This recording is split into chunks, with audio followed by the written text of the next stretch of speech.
What's up, everyone, and welcome back to another episode of I'll Call You Right Back podcast with me, your host. My name is Chad Medved. Welcome to the show. It's a special week.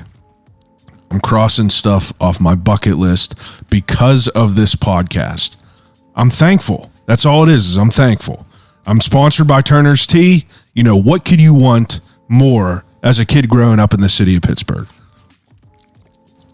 Sponsored by Turner's. Got to shuck an oyster this week, which is, you know, something that I've been looking forward to. I knew that I was going to make it happen. You know, I believe in manifestation, and I knew that I was going to make these things happen, and I'm just thankful for it. Shout out to Turner's. 50 years in the game for the premium iced tea. You know, I mean, if you haven't had one in a while, run on down to the bodega, grab yourself a cold Thug Jug or a paper pint, whichever you prefer, or a squirt bottle. I prefer the squirt bottle, but grab yourself one and enjoy it. Celebrate with Turner's 50 years. Congratulations on that.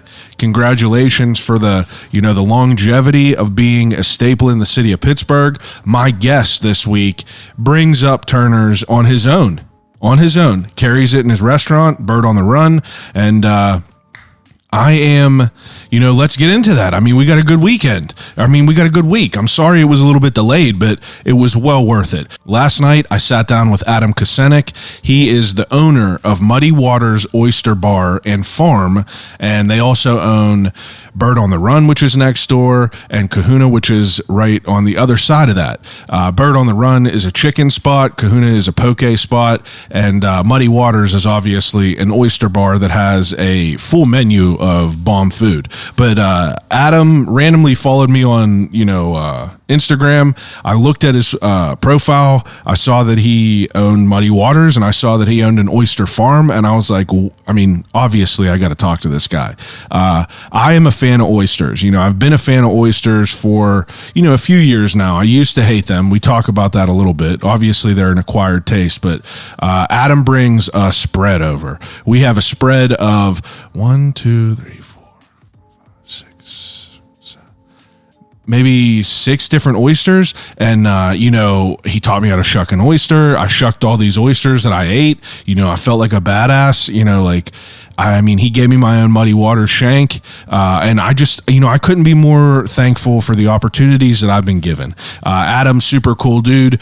We get into, obviously we're talking oysters. We're talking about how oysters are, farm raised, the benefits of that, what it's like kind of opening a oyster bar restaurant. I don't know why, but in my mind, I equate opening a restaurant to be difficult in itself. But it would be difficult even if it was a restaurant where you just had some fryers where you just frying some food. But to have an oyster bar, to specialize in that sort of seafood, and also have a full menu behind it, I was kind of just like, how is this dude doing this? And then obviously they open up Bird on the Run, and we talk about that. And then we talk about Kahuna. We talk about, all of his business ventures, how he does all this in the same 24 hours that we all have. And it's pretty awesome. Him and his wife are they seem to be a pretty great team. And they're just, they're killing the game, obviously. They have been in business since down in, Muddy Waters has been in business 2015, I believe he said. And that's right down in Pittsburgh. And if you haven't been there yet, I really do urge you to go down there. I frequented that place even before I knew of him and had him on the podcast, obviously, but I'm pumped about the episode. Again, sorry it was a little bit delayed, but suspense is perfect. You know what I mean? It's a great episode. I'm excited for everyone to listen to it. I urge you to go check out one of his restaurants, if not all of them. I urge you to, enjoy your time down there. He got a happy hour, and it looks pretty, it looks pretty dope. Like I've never been there for the happy hour, but it looks pretty dope. They got a brunch on Sundays that I'll definitely be hitting on, and I'm thankful. I appreciate Adam for taking some time, driving his ass over here out in the cut, and sitting down and, talking to me and teaching me how to shuck my own oysters. So without further ado, episode 191. 191. We're at 191. Sidebar before we get into the episode. Episode 200 is coming up. That's a big deal to me. I want to hear some suggestions on who you want in here. I'm going to try to make some shit happen. I'll fly across the country if I need to. If I can make some shit happen, I will fly across the country to get a good guest for episode 200. I want to hear some ideas. Please send me some ideas. But without further ado, episode 191 of I'll Call You Right Back podcast with Adam Kusenik of Muddy Water Oyster Bar and Farm, Bird on the Run, Kahuna, and more.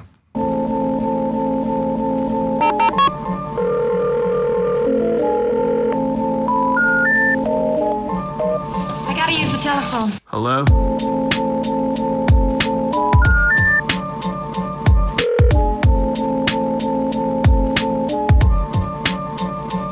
Telephone. I'll call you right back.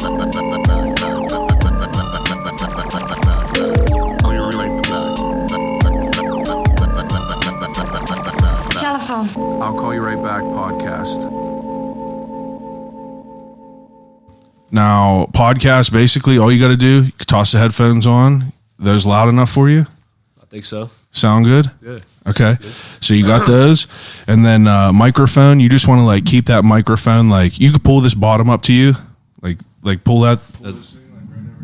Okay. Keep it like this close? Yeah. If, you see how you mean if you like pull away, it like pulls the sound away. So the closer you be, or the closer you're going to be, the better it's going to sound. Yeah, sounds good. You'll get used to it. Yeah. All right. So you're gracious enough to bring, what do we have here on this tray? So we have East and West Coast oysters here. This is kind of like a typical setup at Muddy Waters, like a chef's mix, you know, a little bit of East, a little bit of West. So starting at the lemon, we're going to go clockwise around here. You have 4 from Prince Edward Island, Acadian Pearls. And then we have 4 from Massachusetts, Great Whites. And then we have from our farm, Muddy Waters Oyster Farm, the Gemstones. Then we have Blue Pools. Or no, these are actually Chef's Creek from British Columbia, Canada. So we're into the West Coast now. And then you have Summerstones from Hama Hama Oyster Farm, one of our big partners. And then Blue Pools, another Hama Hama Oyster Farm. Now, excuse me. For all these oysters, like how many different varieties do you guys go through in your spot? Different varieties. Well, there's 5 different varieties of edible oysters. Okay. So, throughout the year, we'll have all 5 at one point. Yeah. So the typical are the 2 that we have here. Yeah. So you have the East Coast. Every oyster on the East Coast that's grown up and down the East Coast, it's the same oyster. Oh, okay. But It's just different areas they're grown Different in. areas, yeah. Like these are the Prince Edward Island. They're small. The colder the water, the longer the oyster takes to grow. Oh. So it takes 5 to 6 years for one of these oysters to get to this size. 5 to 6 Yeah. of what we're eating right now. Because it's so cold. When the water's super cold, they go dormant and they don't really feed. Oh. So the warmer the water, faster they grow. In Massachusetts, 2 to 3 years. And then where we're at down in Virginia, we can get an oyster to market in 9 to 12 months.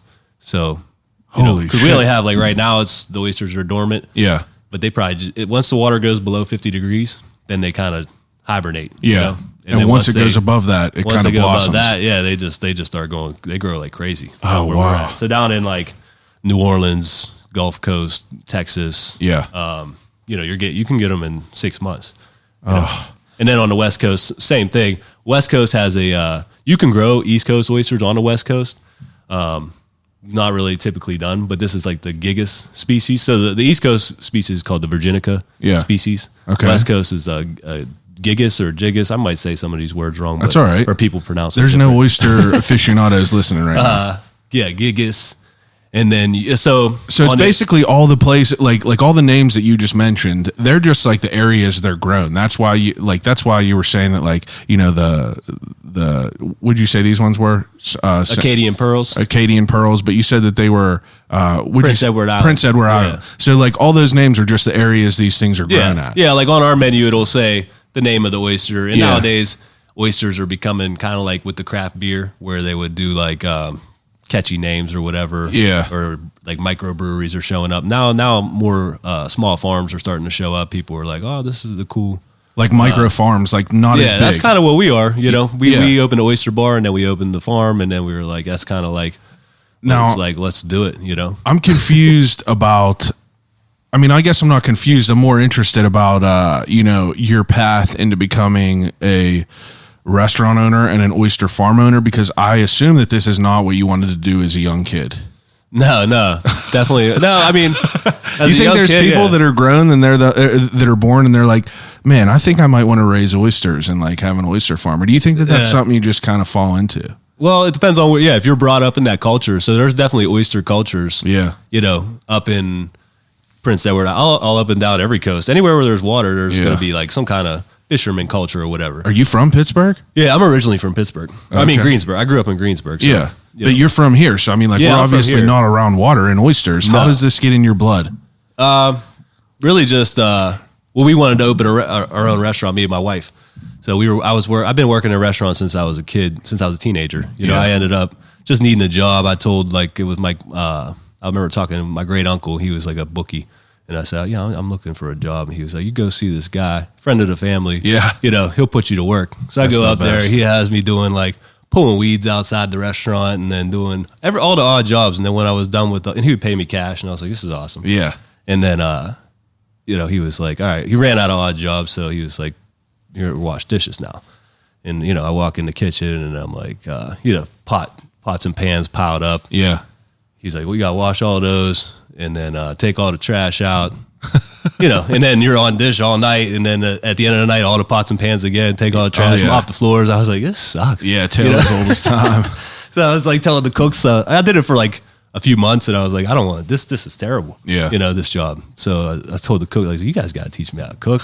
I can't do this. I like the cash is nice and all that, but this job is just. Yeah, you want to do something more constructive. I want to learn how to do something, So then they start teaching me how to cook and prep, do a little bit of prep and dish and then work your way up, just pay attention to what's going on. Yeah. I think that's the best way to learn in the restaurant business and understand. I mean, you go to culinary school, that's great. Yeah. A lot of these kids come out of culinary school and they're like, they know everything. They're above experience. They think they're above the dishwasher, and the dishwasher really is the most important guy. Yeah, back there. Yeah, that's what my buddy said. My buddy owns a restaurant Southside. He's like, the dishwasher is the most important dude. If you don't have pans, dishes, he walks out. You can't start washing dishes. That's what he said. That's the exact same thing he said. I never grew up in a food industry at all. Like, I never had a food industry job. I delivered pizzas, and I worked at fucking Subway for a fucking month. Yeah. Miserable, but. Other than that, I didn't really understand how a kitchen was run and how intense it was, how I have too much anxiety for it. That's for sure. It's intense. My boy, he was in between food runners and he was like, I need a hand. He put it on Instagram and I was like, yo, let me come in there and let me get it done. So I went up there for a weekend and just was running food, and his kitchen is on the second floor, and then his dining room is on the first floor. So you're running up and down these steps. But just in them 2 days of me spending 4 hours each night just during dinner service, the peak hours, I was just like, everyone should have to do this because you see and you kind of like learn. You get a closer a glimpse on like how chaotic it is back there, and like how like it just gives me a different appreciation for the people that are back there making your food along with the whole rest of the restaurant. And the people that like bitch if something's a little bit cold or something like that, you're just like, you have no idea like what it's like up there. it's wild. Really like opened my eyes. Made it through the whole weekend. Last plates I ran, dropped them down the steps. It was terrible. Oh really? I dropped them down the steps. Drop a tray of dishes, yeah. Oh yeah, hit everybody. Everybody goes, oh. Yeah, you know what I mean. And you're like, but I feel like in that couple days, I got my whole experience. I dropped something, things went well. I saw the chaos a little bit. I got a little taste of it all, so I was happy with it. But the food industry is definitely, I don't know, it's wild for sure. Yeah, just like you said, everybody should have to do it. And then they'll have more of appreciation for when they go somewhere and things are taking a little longer, or whatever. Especially nowadays, I hear more about that. Like the customers need to just relax a little bit because everybody's short staffed. And you never got scared away from this. I mean, people would try. That's the funny thing is people would try to scare the guy that I worked for. He was old. He was older. Like I said, my great uncle referred me to as his buddy. They were like in their 70s. Yeah, old man, away. And very wise. His daughter, he was, and he taught me a lot. Taught me all the basics of the restaurant business. And his daughter would run the restaurant. Yeah, and she was awesome. And I was going to college and thought I was going to play football for I played football at IUP. Oh, okay. So I was like, I'm just going to play football for, like we were talking earlier. 100%. When you're a kid, you don't give a shit. Yeah, you never. You don't even consider what you're going to do for real. Well, that was my next question. Like, before you did all this and like while you were working in a kitchen, did you have any ideas of like any other sort of career that you wanted? Besides for, playing football? It's so weird to me that like we try to like shepherd 16-year-old kids into like making a life decision like that. Yeah. It's literally impossible. I went to school for, teaching, failed out of Slippery Rock the first year. I just didn't want to go. Yeah. But like, a couple years down the road, I become a little bit more mature, go back to school and graduate with like a 3.9. Yeah. It's like, it's all in like a time that you want to like do it. But it's interesting to hear what people like wanted to do before they ended up becoming a restaurant owner. Yeah. And I had no idea what I wanted to do. Like you said, going in, I went to IUP undecided, played football there. Yeah. Like I said, I remember it was one day before, like my sophomore season for a game. If you're still undecided, for some reason they were like, you have to declare a major or you're going to be ineligible. Yeah. So and they were like right now. And I was like, all right, well, let's go with sports administration. Yeah, and business, something, just something. I was like, because that was one of the things I wanted to do was like working for a sports team or like that be makes a coach. sense. And that's the other thing is like being a coach is one of the other businesses that people will tell you. Like, so I would tell my coaches like, what are you going to do? I'm like, I want to be a coach like you. And I'm like, you don't want to do this shit, man. It's not enough money and it's too many hours. And then for sure, Jackie, the daughter of the guy I was telling you about. Same thing. She'd be like, I want to have my own restaurant. She'd be like, no, you don't. Yeah. You don't want to be in this business. It's crazy. Yeah. You got to be built different. And then, like I said, when you're young, you don't really understand what they're talking about, and you don't have as many responsibilities. Like now that I have kids and now I see why they said that. Yeah, absolutely. Yeah, but it's too late now, man. I think about it now. It's like I think about like my parents and like how they had 2 kids. Like I don't have kids right now. I have 2 dogs, and I feel like life. I'm an adult. I got a house. I'm living. I feel like life is like I don't have enough time in the day. I have no idea how people could have like multiple children, a restaurant, like an oyster farm. Like how do you even find time to do all this shit? It's crazy. Yeah, I don't know. That's what I was telling a friend. We were talking and I was like, I don't know what I was thinking when we did the oyster farm. Cause sometimes you just, I listen to people, like mentors that you find online or listen to things and they're always like, just do it. Just go for it. Yeah. You make yourself uncomfortable, take the risk. Cause when you get older, you're going to be, I should have did this or I should have did that. So that's kind of like why we expanded our business. Whenever opportunities come up, we're like, let's just take it. Yeah. You second guess yourself and then you're like, it's easier to second guess yourself when you have more responsibilities, like with the kids and stuff. 100%. We did a lot of this stuff when we only had 1 kid.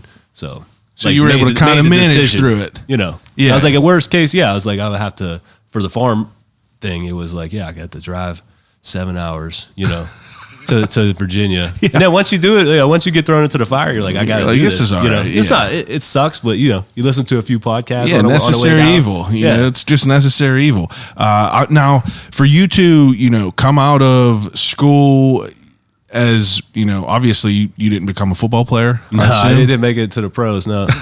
So you come out of school and it's like, what were you doing right after school? Right after school? Actually, right after school, I went to take a job. Still was kind of not understanding that the restaurant business was going to be my future. Oh, okay, yeah. I took a job with my degree. Actually, I went to Glen Mills, which was like a not a correctional school. It's a school in Philadelphia where it's for bad kids, but it's like a campus. Yeah. It's not like a prison type thing. It's just more like a boarding school. Almost. So that was like a lot of the guys on the team. We kind of went out there. They give you a free place to stay on campus, pay you a salary. I mean, I think the salary was like $30,000, or whatever. So I was, and a couple of my buddies it was out towards Philly. So I was like, I'll do that. Yeah, you're young, why not, right? Yeah, because it was kind of like, So when did I got to move on? I got to do something with the degree. You feel like you're obligated. Absolutely. You get the degree and you're like, there's so many people that graduate. Do something, you know what I mean? I know so many people that have graduated with their degree that are not using it at all. Yeah. And they just like, they're doing whatever, but it's like, I don't know. I'm using my degree to an extent. My wife is not using her degree. Yeah. You know, it's pretty wild because it's like, you know, when I'm 31. Whenever I was in high school, you know, they make you feel like you're kind of shitty if you don't like go to college. You know, if you don't want to work at a fast food restaurant, you don't want to be a garbage man or anything. And you're like, why not? You know, like, why don't I want to do this? Like, look at this pandemic. Like, look how much fucked up stuff happened to like the teachers and everything like that. Yeah. I don't know, dude. It's like you look at anything, obviously everything has its good and its bad, but it's just interesting to see how people navigate their life. When did the idea of like wanting to own your own restaurant come into your mind? Well, I had been trying, you know, to figure out a way to get that done for a while, you know, working for other people, and then you just kind of get not disgruntled, but just like You want to be the boss. You don't want to work for other people. I want to have a shot at doing my own thing. So, you know, I would make business plans for we would go to banks. I had my buddies and, you know, our ideas and stuff like that. We would go to banks. We'd get shut down all the time. And then like one of the restaurants I worked at, the owner was wealthy, and I would make business plans for him. We'd go look at locations. So we were running his restaurant, big restaurant. It was in Greensburg, and it was kind of failing before we went in there, and then we kind of bumped it up and made it really successful. And then I had a great team, so I was like, I want to do something else here. Like I can't keep these guys here in Greensburg forever. And Pittsburgh was starting to have like a more up and coming restaurant scene, so I was like, we need to get down to Pittsburgh and do something. So I would make business plans, and we'd go look at stuff for about 2 years. We're looking at building. They'd always find something wrong. What year did this start? When we started looking, like I would start planning. Yeah, this 2 years like, before you opened? Yeah, probably for so 2012, 13? 2012, 2013. Okay. I worked at that place for probably 6, 7, I don't know, 7, 8 years. And then one day you were just like, I got to make this happen. So I met my wife at that restaurant. Okay. And we made it happen between our families. Mostly on her families, they kind of believed in me. My wife is from Russia. Yeah. Oh, really? Yeah. So she was going to school in Greensburg at Seton Hill University. Yeah. And we met. She got a job at the restaurant, and you know, we started dating, and then front of the house dating the back of the house. That's what it is. Yeah, that kind of stuff does go on there in the restaurant. So yeah, we started dating, and then you know, met her mother. She really, she was talking me up, and all went well. Yeah, she was like, she believed in me. She was like the first person that was like, hell yeah, that's awesome. The Russians don't mess around, you know. So we actually found. She was like, well, he wants to open. Yeah, you should do your own thing. She wanted us to get out of Greensburg. Yeah. She was like, yeah, get to Pittsburgh. She wanted us to be in like big city. They're from Moscow, so she was like big city. Yeah, more of a city she vibe. She wants right, us and to Greensburg be somewhere. She don't really think too highly of Greensburg, you know. So she was like, whatever you got to do to get my daughter out of Greensburg. Yeah. Yeah, I mean, like, that's cool to hear like a story like that of like, you know, some people that just like, you know, believe in the stuff that you want to do, and like you guys could like kind of make that happen. Yeah. And you know, Oysters was the first idea. Yeah, we had talked about, you know, we were throwing the idea around for Oyster Bar. Yeah, while we were at, and you were like, you're obviously you were a fan of them. You know? Yeah, she was more of a fan than me. Yeah, like I had started working with Oysters at the first restaurant I ever worked at. Yeah, but you know, as a young guy, the same thing. You shucked an oyster. You're like, and they're like, it's like a loogie. You eat that? And they're like, yeah. And then we would do Oyster Rockefeller. Yeah, and that was Oyster's Casino, old school. That's more approachable to people. Yeah, so that's how I first started eating them. Yeah, Rockefeller and that. And then I was like, but I didn't really. Honestly, as a kid, you don't have the money to be an oyster connoisseur. 100%. Yeah, I had no money really for that. into it. My dad used to mess with them a lot. Like we would get on to Florida and families, and like he would just crush oysters. And I remember seeing it on Dick Tracy, like that dude just ripping oysters. And I remember eating them in the beginning, and I remember literally thinking like, this is just like spit. It's gross. Yeah. And then I don't know, dude. It's like, you know, I didn't try them for like 5 years, and then I started eating them, and I was just like obsessed with them. Yeah. It was almost like how I could equate it to coffee. You know, I'm not a huge drinker, and like I know you could kind of equate acquiring a taste of beer, but coffee was like something that I didn't care about. I would go to like Starbucks and get like a Frappuccino or some shit. But like whenever I started to like learn on like the different flavor notes and be able to like tell the differences and like kind of respect that aspect of them all, that's whenever I started to get real into it, because like I love the variety of things. And like, you know, I started roasting my own coffee, and it's like, it was cool to be able to see like what different areas of the world produce different, flavors and how things are grown. And I'm sure it's like that with this too. I mean, Absolutely. super cool. So, all right. So I think what we should do before we dive into the restaurant, because I feel like we're not going to be able to do this and talk. I'm going to pause this, and then we're going to hop back in after we eat, and then kind of break these down a little bit. All right. Take a little second and enjoy yourself some oyster shucking ASMR.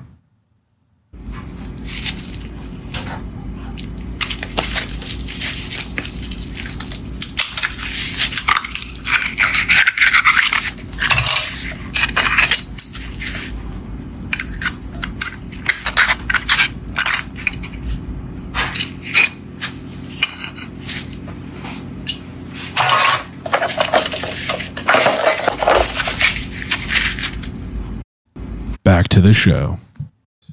Yeah, it's not too bad. Yeah. All right.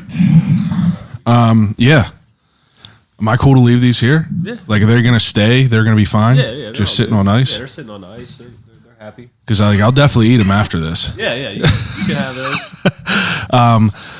those. Okay. So, we just got done eating all this. The oyster taste. The oyster taste. Pull that mic up towards you, please. I mean, definitely great as expected. Blue pools were good. Like, I like the East Coast. Those were good, but I definitely like the other ones more. The West Coast. Yeah, I like the West Coast more. And I like the blue pools, probably because you said those were like the highest regarded ones, right? From Hama Hama Oyster Farm, that's their top of the line, yeah. Tastes like it. Mm-hmm. I love it. Yeah, they put a lot into them. It's a great balance. As just like a breakdown of what we had. Now, you said you had the St. Paul. Prince Edward Island. St. Paul, idiot. Prince Edward Island ones. Those were real salty. Mm-hmm. Then these ones from Massachusetts. Great Whites from Great Massachusetts, Whites. yep. Also very salty. Mm-hmm. And then yours the were not. The gemstones were not as salty, but they had a good balance of salt, and they were more chill. Like they were more chill. Definitely bigger, which I like. Bigger side. Yeah, I like those. Next ones. Those were Chef's Creeks. Chef's Creeks, I like those a lot. Those were good. I thought that those were my favorite from Canada until I had the blue pools. Yeah. And we had the little bit more visually pleasing blue pools, and then we had the ragged blue pools. Uh-huh. And they both tasted great, I am a preferred horseradish cocktail sauce, but I did like the mignette that you guys put together. Yeah. That was very tasty in there. I don't think I've ever had those. I don't think I've ever used like the mignette stuff. Yeah. I usually have just a like cocktail. It's like a traditional, I guess, French, French sauce that sounds like a we mignette. Throw out there. Now, for you to, open up this shop, not a shop, but restaurant, like what's like the idea of, holy shit, I'm about to open this oyster restaurant. It's like, did you know anything about this? We did a lot of research, For how long? Like, I mean, I started buying oysters at the previous restaurant I worked at, because oh, okay, yeah. When we would want to sell oysters there, like we were just talking about the Blue Points, people in Greensburg, they don't know anything about oysters. Well, not just in Greensburg, people in general don't know a lot about oysters unless they go to oyster bars frequently if they have one in their city. Yeah, which in Pittsburgh before we opened, there really wasn't much as far as like a variety of oysters. At an oyster bar. Yeah, where you come sit down and there's a guy to talk to and there's someone who is educated on what they have. Yeah, it was before it was like a couple of places that you could just go, like big chain places, right? Yeah, I think there was. Well, there's a place that off the hook out in. That's what I mean. Ain't that a chain? No, I don't think they're a chain. But they do a good job. I know that. Yeah. I think they were around before us, and I guess at the Gandy Dancer at over in Station Square. What's that? The Grand Concourse. It's like a little bar they used to sell. I don't know if they still do. I've never been there. Yeah, I know people used to just whenever we opened, people would tell us everything about where they used to go. Oh yeah. So that was and now where they're going. Yeah. So we kind of came on the scene and kind of took the market by storm as far as like a variety of East Coast and West Coast and the happy hour and just being in more better location, I guess. Yeah. Or as closer to the city. I don't know. And now you always wanted to be right down in the city? Yeah. Well, we were just looking. Yeah, we were looking for something closer to downtown, I guess. Yeah. Well, the reason I ask that is because, some places have like parking. They want people, like some people want like a bigger restaurant with parking, accessibility. Your restaurant is more of like a, take a trip into the city. You don't have a parking lot. No. You know what I mean? So it's like, it's a different vibe. That's why I ask, like, is that always something that you wanted it to be? Was in the city, Yeah, we wanted to be more in the city. Yeah. And that's when we started looking. I actually found the place on Craigslist. Oh, really? So that's what Craigslist is. And I found the Oyster Farm on Craigslist. So, and that's why I always tell people that I found my wife on Craigslist. Yeah. You're just messing around. Like, Yeah. she's from Russia. I found her on Craigslist. Found my wife on Facebook. I did. Yeah. Yeah.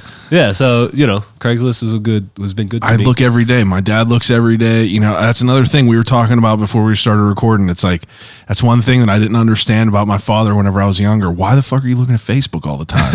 Now I look at it every day, all day. I'm just like, what can I find good? Yeah, these things work out, Yeah, you know what I mean? So you guys jumped, you opened this restaurant. What was that like in the beginning? Was it overwhelming? It was, it was crazy because my wife was pregnant. So, I didn't yeah, she was pregnant. And then we were like, we had already, I don't remember if she got pregnant first and then we decided to do it, or I can't remember which way it went, but it was like no turning back. Yeah. Like say, if you wait for things to line up perfectly, I'm never going to. then you're never going to do it. So Yeah. I would have been stuck where I was at, which wasn't bad. I was making good money and doing, Yeah, but doing it's good like things, but I wanted ultimately to do my it own was thing. someone else. Yeah. So we're like, we're going to do this, and we're going to have a baby at the same time. Now, was the place that you found on Craigslist, was it built out, or did you guys have to redo it? It was a restaurant before, so Okay. we did pretty much in the front of the house a complete remodel. And What was it before? It was called Casa Rasta. I've never heard of that either. Before and then before that, it was an Ethiopian place. Before it was Casa Rasta. Dude, there's so many places that I just don't know about that, like, I still am finding out about that I've never heard about. Yeah, me too. I do hear about stuff. I'm like, I didn't know that was there.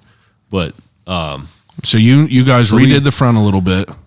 a lot. Yeah, we completely gutted the front, like ripped out the floor, ripped out everything, put a concrete floor in, knew everything in the front. Yeah. Kind of kept they had a hood, which was key. Yeah. Well, the funny thing is, it had a 6-foot hood, and when we started the project out, we were like, "Oh, we're going to get a new hood and everything." And then we started looking into cost of things, and then I was like, "We're going to have to make this work with this." We have Yeah. a 6-foot hood, so we have very limited cooking. Yeah, because space. isn't the other one's a bigger one? Like, people have like double that, right? Oh yeah, Yeah, it's like- Even at Bird on the Run next door, we have like an 11-foot hood. Yeah. but we're just doing fried chicken. And Yeah, at Muddy so Waters, we're doing Raw a full oyster? menu. Well, we do the oysters in the front at Yeah, I Muddy guess Waters. So in the kitchen, in the kitchen, you're in the back. It's a whole we different have, thing. Yeah, we have gumbo, po' boys, jambalaya. I didn't all think about kind of that. stuff. I honestly don't think I've had anything else besides oysters. Really? Yeah, I we sat have at a the full bar. menu of food. So that was kind of the other thing, when we were going through the idea of an oyster bar, and people will say, "What are you going to do? What are you going to open?" Oh, we're going to open an oyster bar. I'm like, oysters, Yeah. So if you're not into oysters, Yeah, if you're not like, oysters, "What?" no one wants that. Like, you better have something else. And you're like, "Oh, we'll have something else." And they're like, "Well, maybe you shouldn't call it an oyster bar." And I'm like, "Well, we're calling it an oyster bar." Like, that's what we're doing. So everybody always You tells don't want to come, don't come. yeah, but so many people tried to talk us out of it, from like people, that you respect and people that don't know anything, and then Yeah. you're just like, well, then you start to second guess yourself, and then you just it's a lot of But that was a lot that your goes idea into in the it. beginning, though, is you wanted a full menu on there. yeah. We wanted to do we took a couple trips to New Orleans, and we were down there and just feeling the vibe down there, and I was like, we knew we wanted to do an oyster bar, but we didn't want it to be like a white tablecloth stuffy kind like- of place, like Yeah. or high end I get what by you're any saying. means, Where you or have to dress Pittsburgh. up in like Yeah, we whole wanted nines. a fun atmosphere. Happy where hour. People were throwing back drinks and mowing down oysters, Yeah. and eating po' boys and gumbo and that. So we just went with the New Orleans kind of vibe. We felt that would be a good fit for Pittsburgh, and the attitude of the city. Oh yeah, people love to party. People love to drink, and they come and get some oysters, and that's the thing. So people would be like, "Oh, do you have anything else?" And we'd be like, "Yeah, we have other stuff." So when people come, they don't like. They come for the oysters. Some people, like one of the couple, if there's a couple, sometimes it'll be like the one guy loves oysters or the girl loves oysters, and then they'll be like, "Oh, she just dragged me here. He just dragged me here." Yeah. And then they were like, "Oh, they got fried chicken, they got steak, they got this and that," and then the vibe. We had just a good vibe in there, like the music, and then the drinks started flowing, and then the guy's having a great time, even though he didn't want to be there because he thought it was just Just an the oyster, oyster bar. You know what I mean? So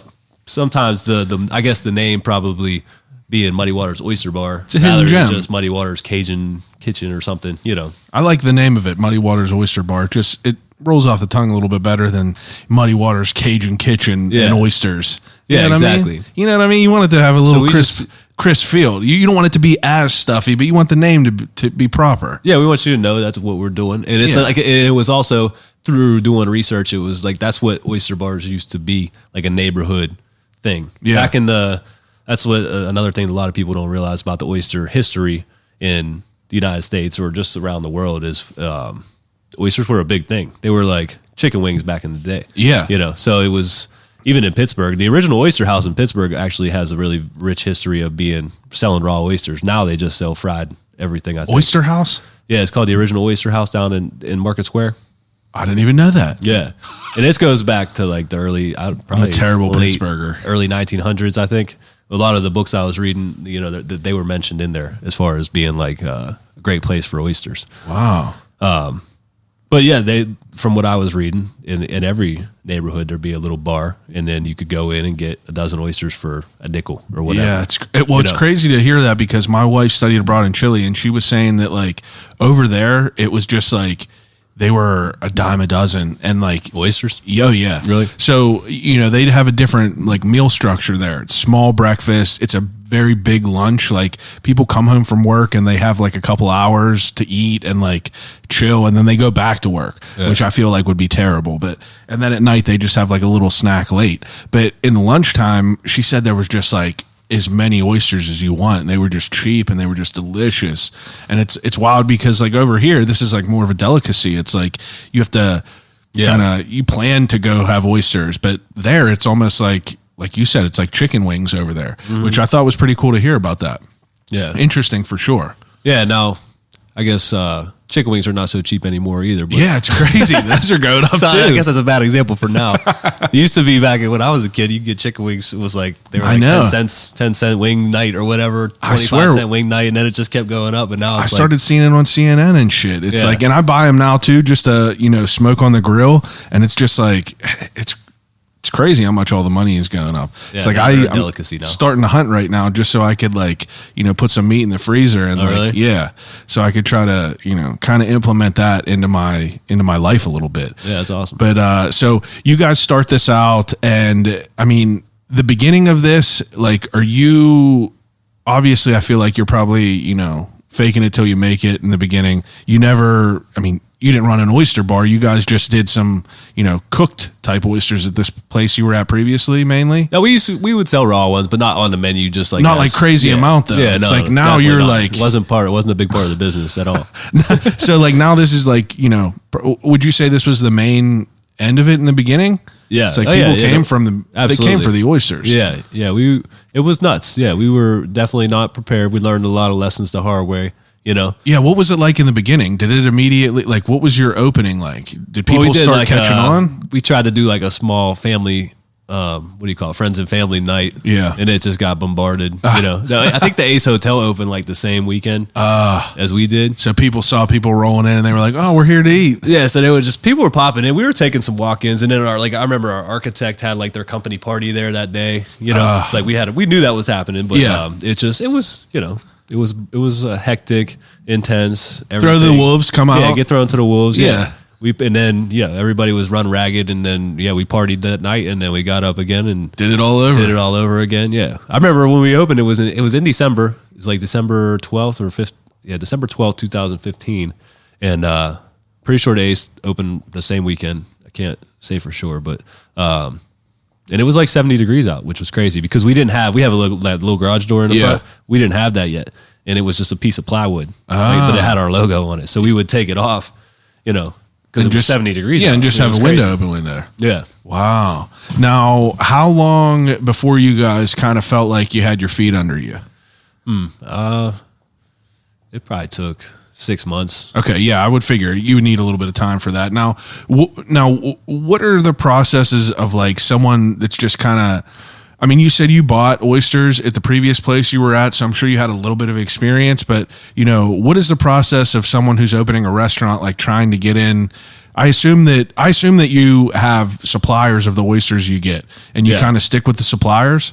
Yeah, well, there's wholesalers, but we knew from just doing research and going to, we would go to oyster bars, whatever city we were in, New York, Chicago, New Orleans, wherever, go to the best oyster bars and see the list. And then through the research, I think I quit working at the previous restaurant in July. So I had all that time to December to do research, figure out our supply chain. And sourcing oysters was going to be the key as far as getting oysters that not everybody else is going to have. How difficult was that? Because anybody, like you have like Samuel and Sons, which is a big seafood supplier. They have a huge list of oysters, but every restaurant gets to pick from there. Yeah, so you want stuff that not everyone has. And you have to put more work in to get it. To find it, everything comes, like, the majority of our oysters come through FedEx and UPS in coolers. Yeah, that was definitely, we're definitely going to get to how you're shipping all this. But now, before we even get to how you're shipping it, it's like, you find these people that just have farms and you contact them.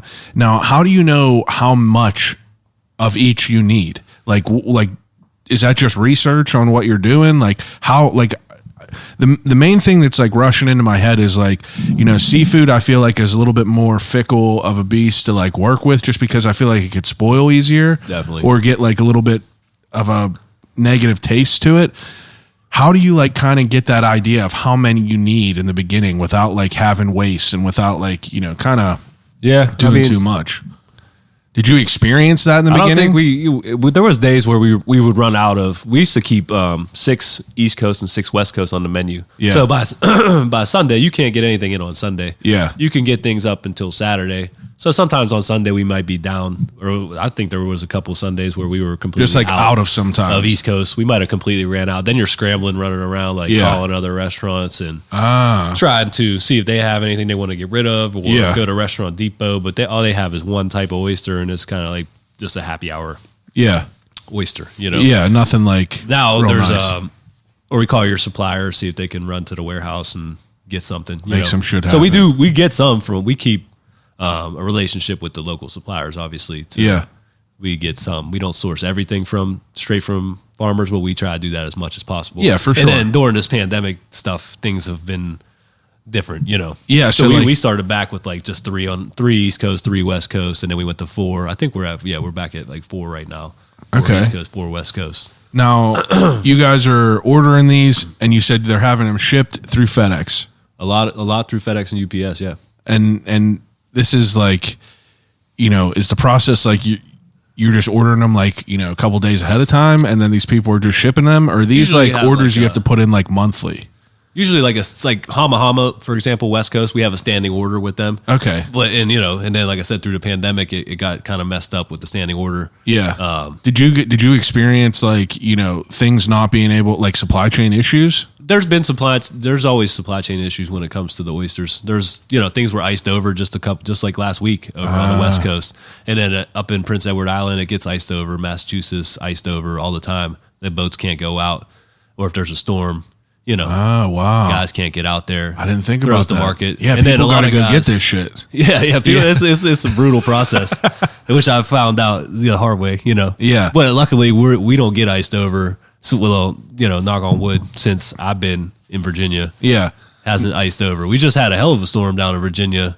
I mean, it was 35, 40 mile an hour winds, king tides. Like it was above, the water was above our dock, knocking things over. Like, it's brutal in the winter when you're on the water. Yeah, I bet. I mean, it'll weaken any man. I bet. Make a man out of people. Let your hands get cold. It's a wrap. Dude, I used to watch Deadliest Catch with my dad all the time, and obviously those are crabs. Yeah. But it's like they're pulling up buckets, and there's ice freezing on there immediately, and you're just like, dude, like these people are cut from a different cloth. Oh, Just yeah. rocking on that boat in these Yeah. big ass storms. Keep it. Yeah, you could die at any minute. 100%. So you're working here. You guys are chugging along. When does the idea of you wanting to be a farm come into your mind, and why does it come in there? Because I feel like a restaurant is a beast in itself. Yeah. So I mean, you got to be a madman to want to kind of get involved with this. Yeah, well, it was, I don't know. I feel like I've always just kind of been drawn to the water. Like I always wanted, I don't know, maybe in a previous life. Are you a boat guy? Yeah. I mean, I'm not like, You're not like one of them guys that sit down at the point on a boat and just drink all day. no, not like that. Like Okay. I just enjoy Boat life. Yeah.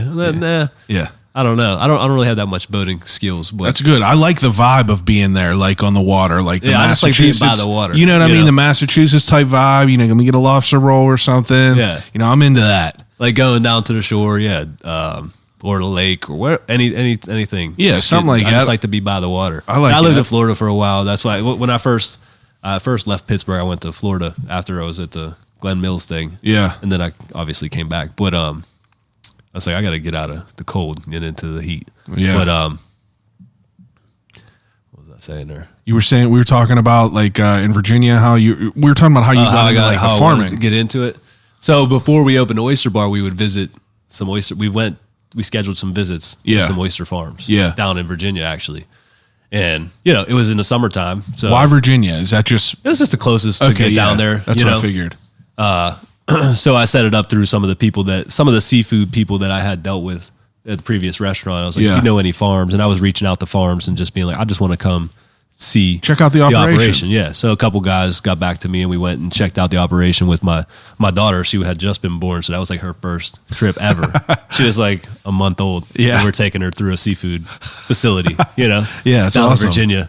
And then I was like, it was summertime. So it was beautiful. We're down there at the Chesapeake and these guys are just pulling up on boats with, no shirt, just like tan, having a good time, just doing hard work. Yeah, but it's doing just it. like, I was like, this is awesome. I think this is a great Yeah, it's a lifestyle. vibe down so there. at that point, I was like, we're going to get an oyster farm one day. I was like, we'll be vertically integrated and we'll make it happen. Yeah. So, but it took, years from that point. Always was just kind of looking around. you know? Yeah. It's just a seed in your mind, and then you're Yeah. like, always kicking that idea around. Mm-hmm. But then, you decide to do it. You said you saw it on Craigslist. Was this someone who already had an oyster farm down there? Yeah, it was this old dude. He has this place right down in on the eastern shore of Virginia, in the middle of nowhere. I just saw it on there, and so I called him, and we were just Like, talking. what is an oyster farm? Is it just like a plot of water that you Yeah, get? so you lease the water. So Okay. was a unique situation because it was like basically like a turnkey situation. Yeah, so there's he had it all there. He has like a 2 acres, acre and a half, I forget. Okay. Of land, a house, like a nice 3 or 4 bedroom house. Yeah. That's livable. He was living there. And then then he had an old farmhouse that needed like a complete renovation. Then he had like a little shuck house on the side. And then he had the rights to 38 acres of water right in front of the property. So I was like, Holy shit. this is awesome because most people have they lease the water somewhere. So they got to drop a boat in the water. They go Drive over to that. They drive over to that. And Yeah. they got to bring the oysters back all to the the way boat back. slip, But take since the boat you out of were the with water. that guy, you could go right there. Yeah, everything's right in front of you. Like really, you don't. Because I even saw have to have pictures a on boat. your Instagram where you guys were just walking in the water, grabbing them. What are they, baskets? Yeah, we had cages. He had all Cages? bottom cages when we got there. So there's so many different Yeah, so techniques. that's But, what we got to talk about right now. I need to know how this is done because I'm very curious. I have no idea, but I'm curious about how this is happening. So, can you run me through it? Yeah. So when we took over from him, he was, like I said, he was an old man. He was like 70 some years old. He was Yeah. just growing them in sound like maybe 100,000 a year. Yeah. He had them in bottom cages. He was growing 100,000 a year. Yeah. I thought you said he was growing and selling, make 100,000 a year, and just being done. I was like, So Jesus. if he's selling 100,000 for 50 cents a piece or whatever, you know what I mean? Yeah, I mean, is make like now $5,000. is 100,000 like is that like a decent amount of oysters? That's like a hobby. you know? Okay. Which is This what is he a was hobby. doing. That's what he was just doing it to keep busy. He was Yeah. an old ex-Marine. His son was in the oyster business, but it was Yeah. some weird family dynamics going on. Yeah, there. it's like, I get and it. I was like, yeah, there was a lot of weird stuff going on with this family that we bought it from, but that's a different story. Yeah, but, Yin's got it. Yeah, Fast forward to we're here. in there. So what you do is you can buy seed, right? So these oysters, 99% of the oysters, or I think it's 95 or 99, are farm raised. Okay. That are sold on market nowadays. Because the farm raised, when it comes to oysters or seafood, fishing, or there's farm raised is usually bad when it comes to fishing. Like you salmon. You hear about the fish in the farm raised, shrimp farms. They pollute the oceans. And, but oysters isn't it good because they filter? Yeah, oysters are basically the perfect food. They filter, they sequester carbon from the water, and they emit oxygen back into the atmosphere. And, wow. They filter one. They say one oyster filter 50 gallons of water a day. So they say, like, up in the Cape, like, there's so many oysters up in Cape Cod that every 3 to 4 days they estimate, I think, that water's all been completely filtered. Completely filtered, like every few Holy days. shit. That's what they say. That's what they say. So there's a big, push for there should be a big push for oysters. Yeah. And it kind of is, like, there kind of was a boom, like, right when we started, about it's like an oyster renaissance in America, as far like, oyster bars popping up. Yeah. And people getting into it. They do fight. You noticed that whenever you were getting into it, it's like they started it, because I was trying to think, coming back around, I feel like that whenever we came to your spot, I mean, I didn't know of any other oyster spots, like, I didn't know that it didn't seem as poppin' as it was. I was curious about that kind of when it came back in. Yeah. I think right when we started doing it, it was more prevalent. And then there was another one popped up in Lawrenceville right after us. Okay. They're our arch rival. I don't even know who they are. It's fine. Yeah, there you go. We're not even going to mention them. And then there's another one that popped up downtown, but it was part of their thing, and they're already out of business. Do you guys like link up in the alleyways, like the we had greasers a shuck off? and Yeah, we did have a shuck off. We didn't win because I think we got a little bit too sauced inebriated. Yeah. That's all right. Yeah, we were just there to have a good time. That's all right. That's all good. I mean, it's like I asked the pizza places, like, I interview the pizza guys around here, and I'm like, "What do you guys hate each other?" And they're like, "No, I mean, like, you can't hate each other for that." Yeah, it's just we just mess around with each other a little bit. It's fun. I want to keep it I want it to be cheeky a little bit. I want to cut up on you a little bit. I want you to do the same. Yeah, exactly. Keep some fire under my ass. Yeah, not like it used to be. Yeah. I think in anything nowadays, it's not like it used to be. Like, yeah. Even in football, I tell my wife all the time, like, these guys are exchanging jerseys, shaking hands. I was like, back in the day, they would fight each other out on the bus. You know what I mean? For sure. You know what I mean? It's more of like a welcoming environment. Many hands make light work. Yeah, you know what I mean? So, go ahead with what you were saying. So back to how they grow. So you can buy the seed. Yeah. So you buy them out. We have an upweller on our property. So that's like, it's basically a concrete, it can be any kind of pool, basically, where you pump the water. So you get some basically like pool pumps or sump pumps, pump the water from the bay, the creek that we're on. Yeah. Up to this concrete pool. And then they're in you take like a 55-gallon barrel. There's a screen, like a half barrel screen. And then underneath it has another barrel with a pipe on the bottom. It's all like a bunch of plumbing. So basically it's upwelling, like it's feeding them from the bottom. So you buy the 1 millimeter seed. So 1 millimeter is super tiny. Yeah. Spec. Yeah. So you buy them, you put them in the upweller, and then every week they grow 1 millimeter. So you have to clean them every day. They just start to grow. So what do you do to clean them? Just hose them off. Oh, okay. Yeah. Because they're going to get the, like algae, sediment on them, algae. Yeah. Just take, and then they'll start to grow together. So you want to keep them separated. So are they growing out of the water? Like they're in the water, They're right? completely submerged in the water. Yeah. Because that's what I was they're completely submerged. So you spray them off every day. So you're driving, you have people down there in Virginia doing this? I have a guy that lives at the farm now. We started with a partner, an old friend of mine, but when the pandemic came, he cut and run. Yeah. So, and we were kind of screwed. So I found a guy, actually one of the guys that worked for me at Bird on the Run, his buddy that he grew up with, was working on a turkey farm in North Carolina. I was like, "Hey, talk to your buddy if he wants to come Oyster check farm, it out." turkey farm. So he came up and he was like, "Yeah, I like it." That's awesome. So him and his wife, they live on the farm and they kind of handle the day to day. Wow. And then in the summertime, spring, summer, we're down there as much as we can be, and I'll bring some guys down. As many guys as I can bring. That is awesome. Because that's when all the work, the tumbling and all that kind of stuff and separating and. There's a lot of work to be done. How long did you say from beginning to harvest? So if you buy them at 1 millimeter, it's going to grow 1 millimeter a week. So you're looking at like 9 months quickest to a year. And they all grow at different rates, Now yours, I mean, can you let them grow too long? Like, is there Yeah, a if you right don't- time you have to harvest them So, before yeah. they go bad? Well, there's always a market for for the bigger oysters. Yeah. If there's, you've just got to find the right people that I guess want them. technically they don't go bad. No, It's they just can. not- I mean, if you let them go for 5 years or something, then Yeah. you might have oysters that are big as like oh wow. yeah, I don't know, like So, big as your hand. And Realistically, they'll just keep growing. then nobody really wants that. Yeah, they'll keep growing. So like the oyster wants to just grow. Like this one here, you can kind of tell that it's the cup's not that deep. Yeah. It just the oysters want to grow out. You know what I mean? So Yeah. they'll just keep growing out and they'll be flat.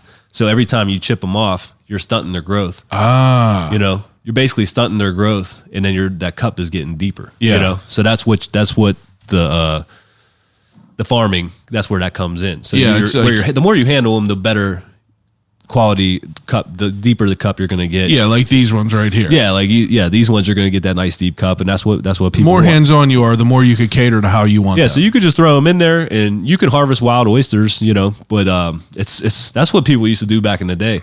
Like when we were doing research, the old timers, they had tongs, you know, yeah, and they would go out there on their boats, and back in whenever they had the big oyster reefs, you know, Yeah. and so they would just go out there with these tongs and just I know, grab I- as many as they could, pull them into the I boat. watch YouTube on and that, separate and them, like and you're clams, like- they have them tubes that they push down into the sand and Yeah. like turn, and you pull up, and you're like, God, that would take forever. Yeah, it just seems like brutal Work, but I mean, like it's like. That's what they did. Yeah, it's what you had to do back then. But now, I mean, you definitely get that like negative aspect whenever you think of like farm raised anything seafood. Yeah. But I was curious about that. That was definitely something I wanted to ask, just as far as like oysters. But it makes sense because they're like natural filtration. Yeah, the farm raised when it comes to oysters is 100% sustainable. You know? Now, do you? I mean, The most sustainable food on the planet. you have this. I mean, you have the seed that you bought. You said, do you have to feed them, or they're just No. eating what's in the water? No, that was another like selling point. Yeah.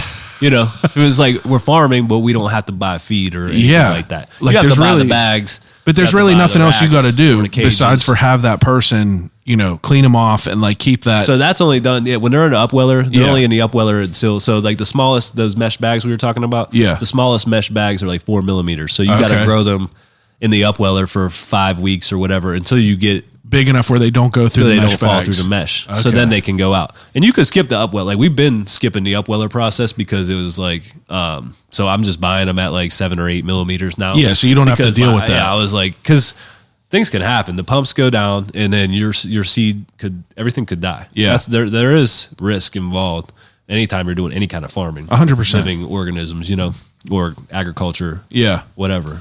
So after the upweller, they're in these bags, And we put them in the bags. and then you put them in a baskets.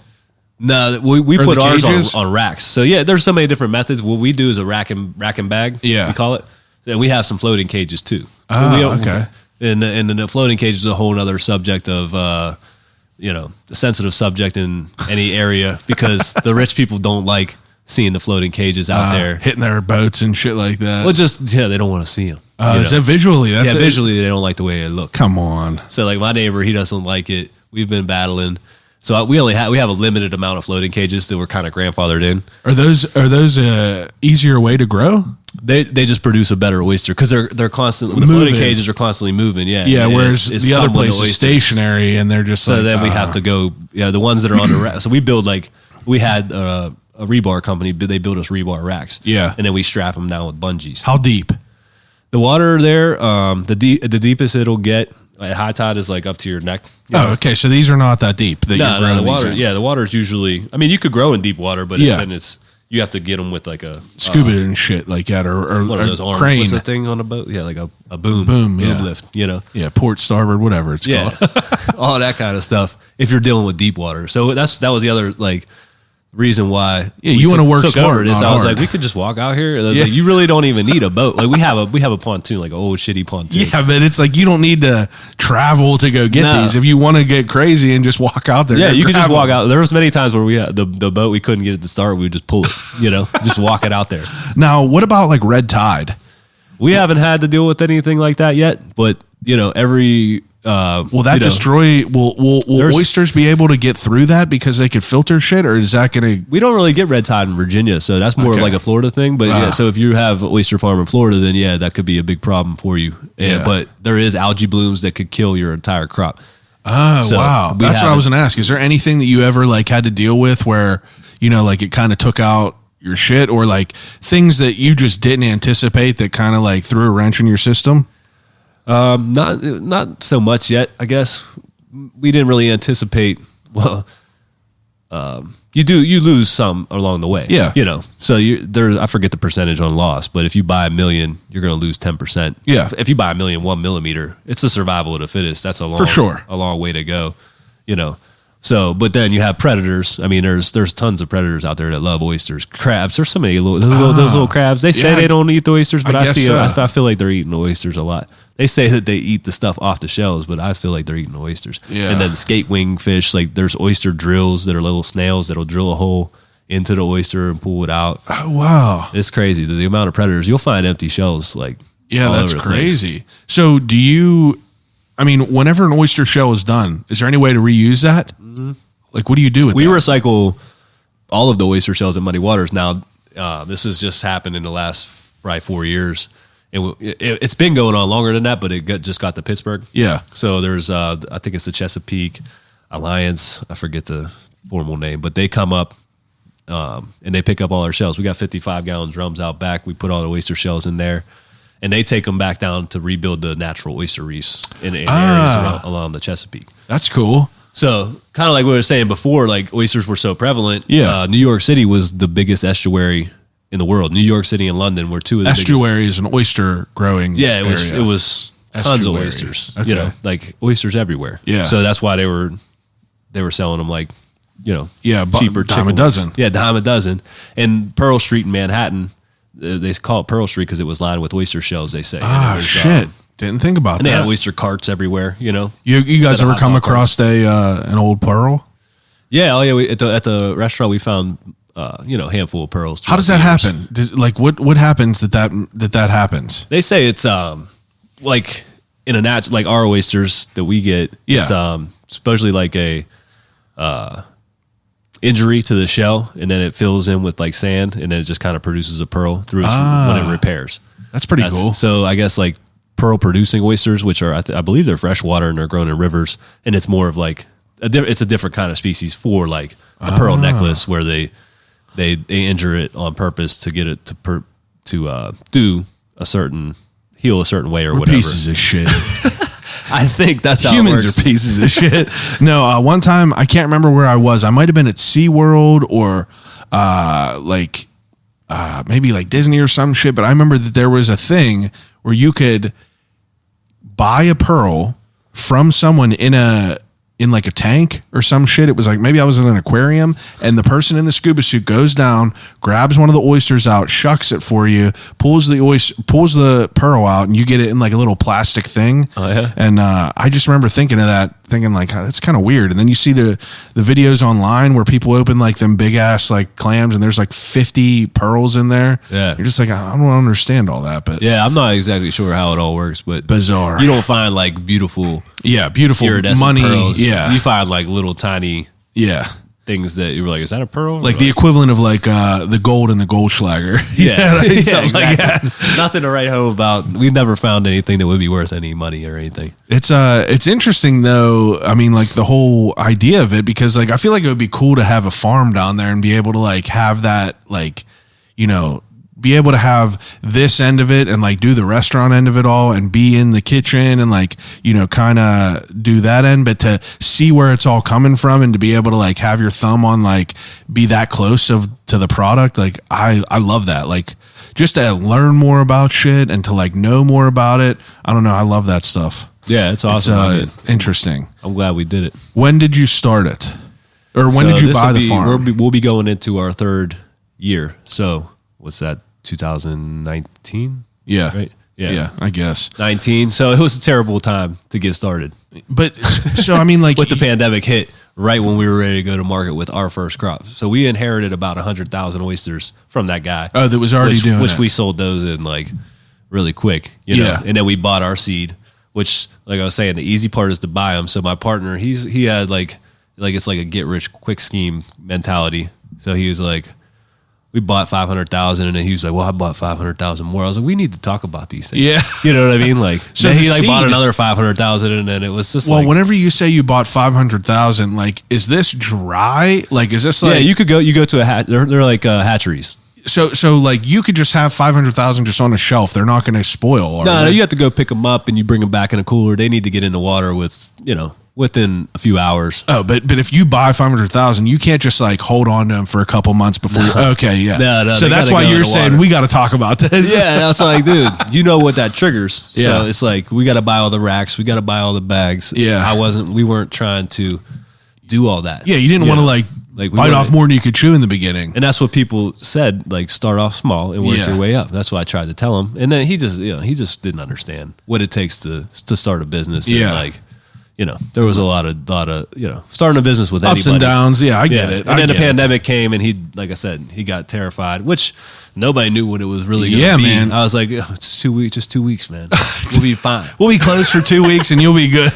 I mean, so now this is one of the things that I thought was real interesting about your story is during the pandemic, obviously things closed except for takeout. Mm-hmm. You know what I mean? An oyster bar, not everyone is ordering a dozen oysters and shucking them at home. Yeah. So it's like, what happens at that point where you're just kind of like, oh shit, we got all these oysters that we're making or that we're growing that we have, where's your mind at that point? Yeah, I mean, initially we had a lot of oysters whenever we were told that's it. Yeah. So we had to shuck them all, put them in the freezer, and then use them for like char grilled oysters, cooked oysters. We could, do what we could with what we try to save what we can. I didn't think about that. It makes sense. So we sell a ton of char grilled oysters. That's like that's one of the crowd favorites. Is just put them on a grill with some butter and garlic and Parmesan cheese. First time I had them was like right before the pandemic. I traveled to Texas and they had Oysters Rockefeller there. Yeah. And I had them and they were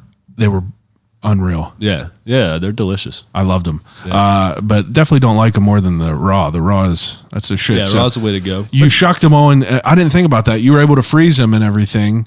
Now, Like the over, the over stuff that inventory you we had, couldn't like, use that particular day. Yeah. It was like, geez, you're done yeah, for 2 weeks allegedly. because it was basically just like a drop of a hat. They said that, right? Yeah, pretty much. I mean, it was a lot of talk about it, but then it was like, But then they flipped the switch. Yeah, it was like that's- March 17th, I want to say. That's crazy. My boy, one of my good friends, he owns Streets on Carson, and it's okay.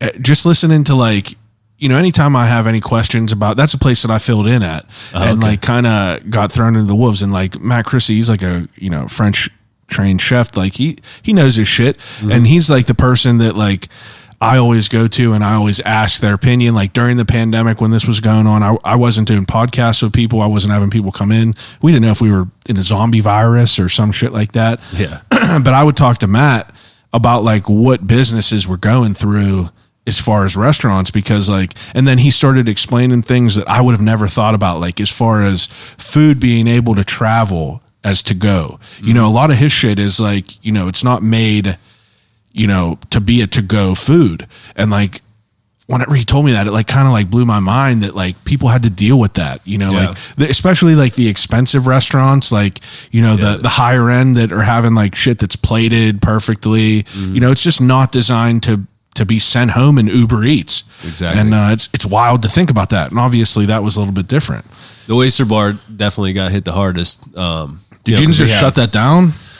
Like were Just to people go ordering only. Yeah, oysters? Yeah, we would sell a decent amount to go. People were really great as far as supporting local businesses. Yeah. And buy and take out for sure with our whole full menu. We were doing family dinners. I think they were $35. Like you feed like that's cool. 2 people. You could choose like get biscuits, cornbread, a salad, and then like pick an entree type of thing. Yeah. And then and we actually sold a lot of oysters to go. And like shucked. We would shuck them, or we'd sell them unshucked. But mostly people would buy shuck them on ice to go, like container. a foil pan. Yeah. Shucked on ice. Wow. People were digging it, because like I said, oysters are like the perfect food. And I think there was a time during the pandemic where they were, that was the thing. Like oysters have zinc and high in zinc, omega-3s. People were like, I got to get some oysters, That's hilarious. Yeah. It's wild. But I mean, that's They're cool very that good for was, that's cool that was a, I didn't think about that. It's pretty interesting to think about. So we were lucky to we have Bird on a Run on one side, and then we have Kahuna, which is like fast casual poke. I mean, you guys own both of those? Yeah. So now, we have. When did that all come into play? Because I didn't even want to dive too deep into that because that's a whole other world of a conversation. But, like when did that come into play as far as like opening those restaurants? That was after Muddy Waters, Yeah, right? after Muddy Waters, and they were pretty much back to back, like boom, boom. Yeah. So both the places came available. Next door, where Bird on the Run used to be the Twisted Frenchman, which is like a fancy, Never heard of that. fine dining French place. Okay. He actually moved back on Baum. He has a place back there. That's still a place? I mean, the pandemic kind of, like you said, it kind of took out a lot of I guess. I don't know what he's doing as far as like. I've never had Bird on the Frenchman. Run. No? Yeah, I've you never gotta had check it out. yet. It's just fried chicken sandwiches, I love it. chicken strips. That's chicken, everything I chicken love. Nuggets. Yeah, you have to check it out. Now where does that come into play as far as wanting to open a chicken spot? I was we were in New York at what's that place called? It's Mama Fuku. They have a little chicken place. Mama Fuku Chicken, maybe. And I was in there because you would hear like, oh, this chicken sandwich is awesome. So we went there, and and in the Instagram stuff, it was like the line down the street. When we went there was nobody there. Yeah. But I was like, all right. So it was just a tiny little spot. The guys had a couple fryers, and they're busting out chicken sandwiches, and I was like, And it was a chicken sandwich where you're like, I can make something like this. yeah. I was like, let's do that. Yeah. Like I feel like it would be. I wanted something simple to kind of offset the Oyster bar. It was almost like foresight to being like, Yeah. Something that we isn't need going to be too crazy. Chicken sandwiches, you could drop them, it's put it next on door. bread. The place is next door. It's available. And then we also had the Commerce Bar in the back of that, which is a speakeasy that we had running. We had just opened that baby. I think we opened it in November before the pandemic. It's called the Commerce? Commerce Bar. never So heard the alley back there is called Commerce. So yeah, it's called Commerce Bar. We use it for private parties now. So it's like a real expensive private party place. Not like costs real expensive. It costs us a lot of money to build the bar. Yeah. And now it just kind of sits there unless we have a private party. And it's just like, things just, like we were set. The plan was when we got Muddy Waters and then, the Twisted Frenchman left. And then we took over that. And then on the other side used to be like a African grocery store. This guy named Moses was our neighbor. He owned the building and he was awesome. And he was like, he kept telling me, I was like, when are you going to sell this building? Let me know. He was like, maybe 5 years. And I was like, all right. We would always battle about parking in the back and stuff. And he was a cool neighbor. And then, like a year later, he's like, I'm ready to sell it. And I was like, oh shit. I was like, well, I don't have any money. You know what I mean? Like we had just opened Muddy Waters and we were still just reinvesting money into the business to try to do all that.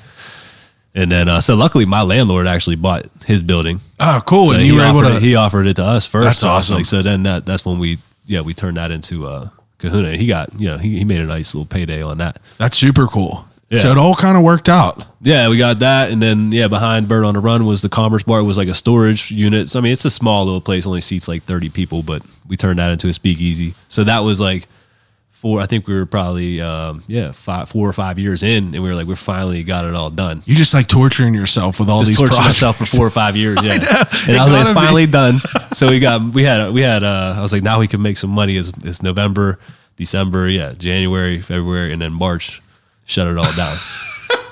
And then we threw the farm in there too. Yeah. Was in 2009. I guess that was right. Yeah, the summer before or the year before the pandemic. We had started it, but like I said, our first crop of oysters were just ready to go. Yeah. When the pandemic hit, like we were just ready to go to market. Like the weather was just breaking down there, and the oysters were ready to go. So by May, June, we had so many oysters, and now nowhere to go with them. Yeah.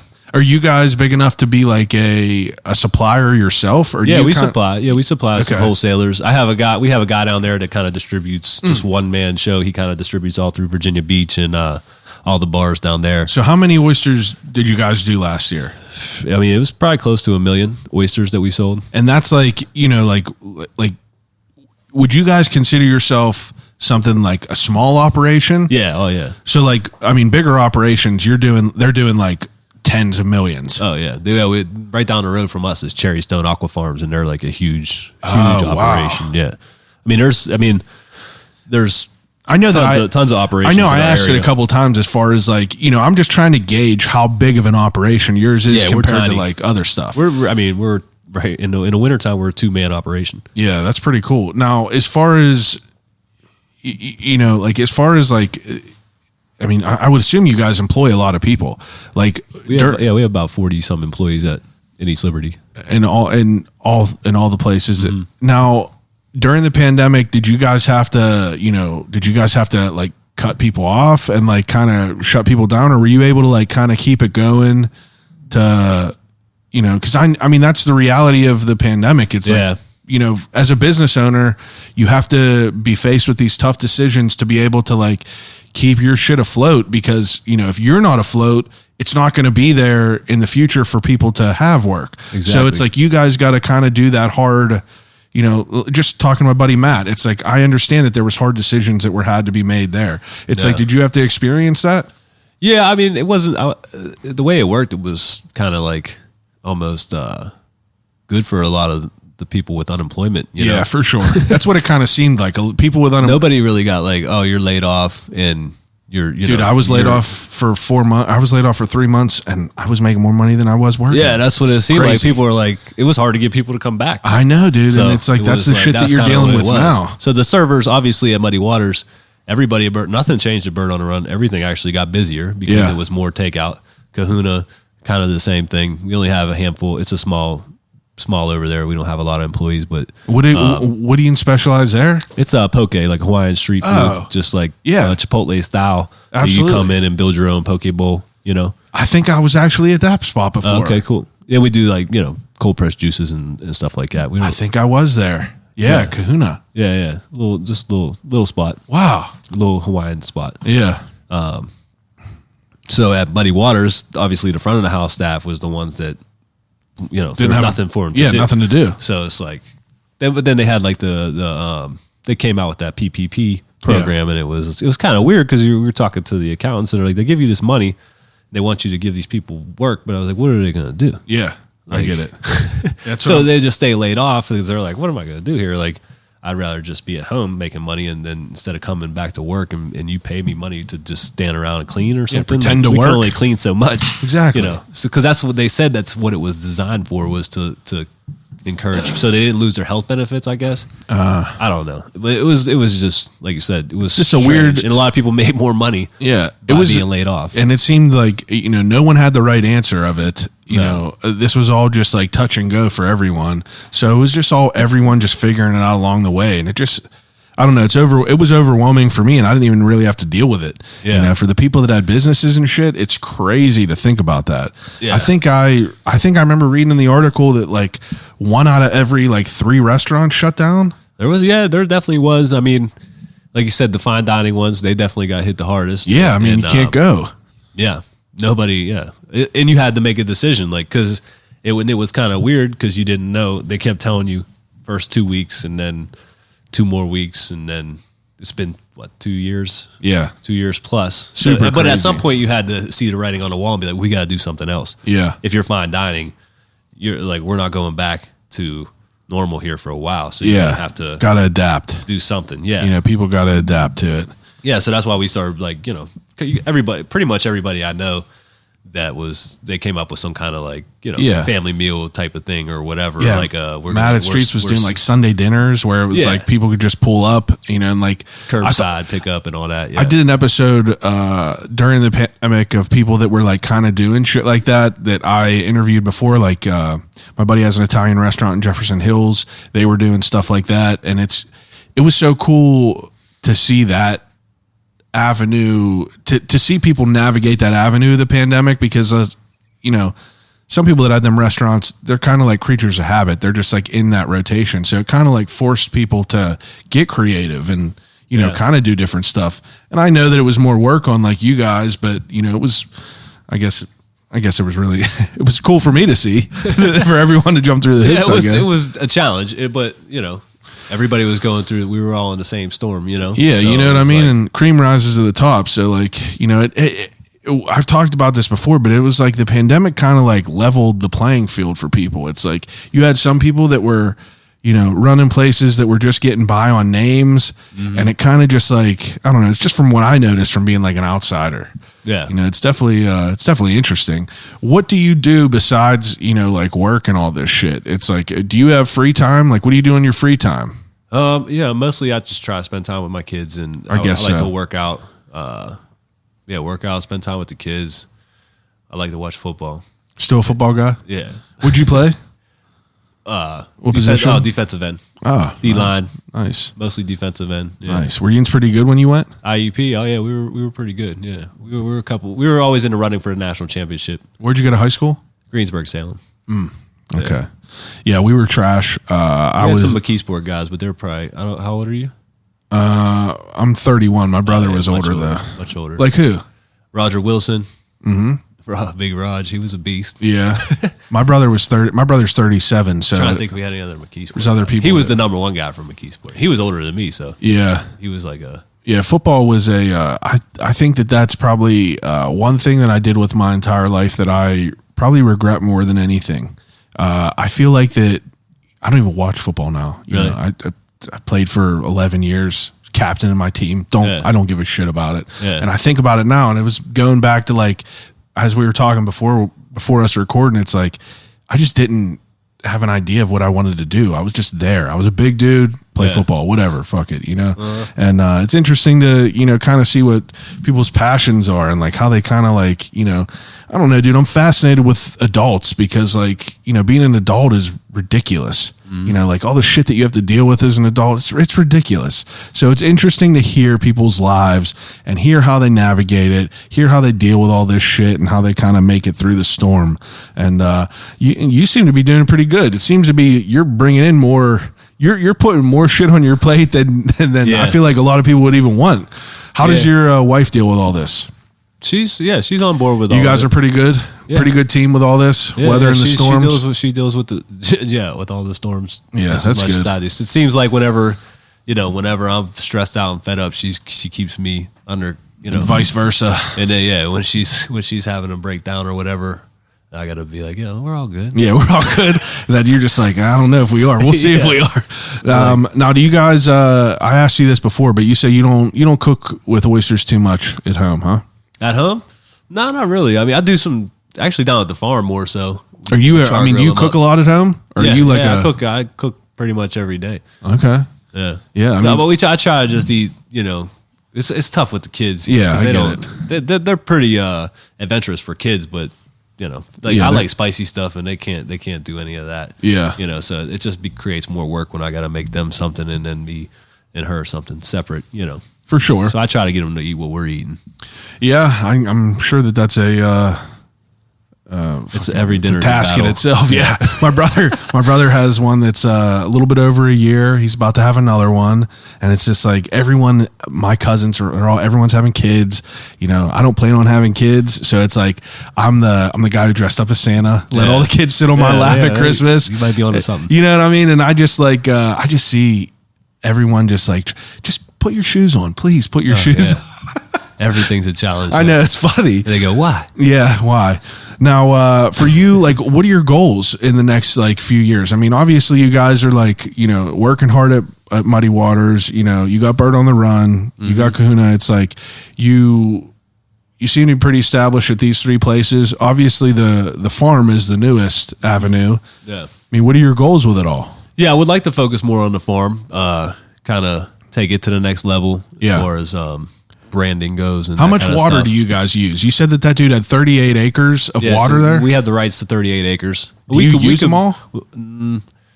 Not really. I mean, there's some of it that has muddy bottom, and we're just kind of figuring out like how it works. Because sometimes you'll go to a section of the water and it'll be mud, and then the next year it's like sand. You know what I mean? What do you want? Like, what's ideal? Want sandy bottom.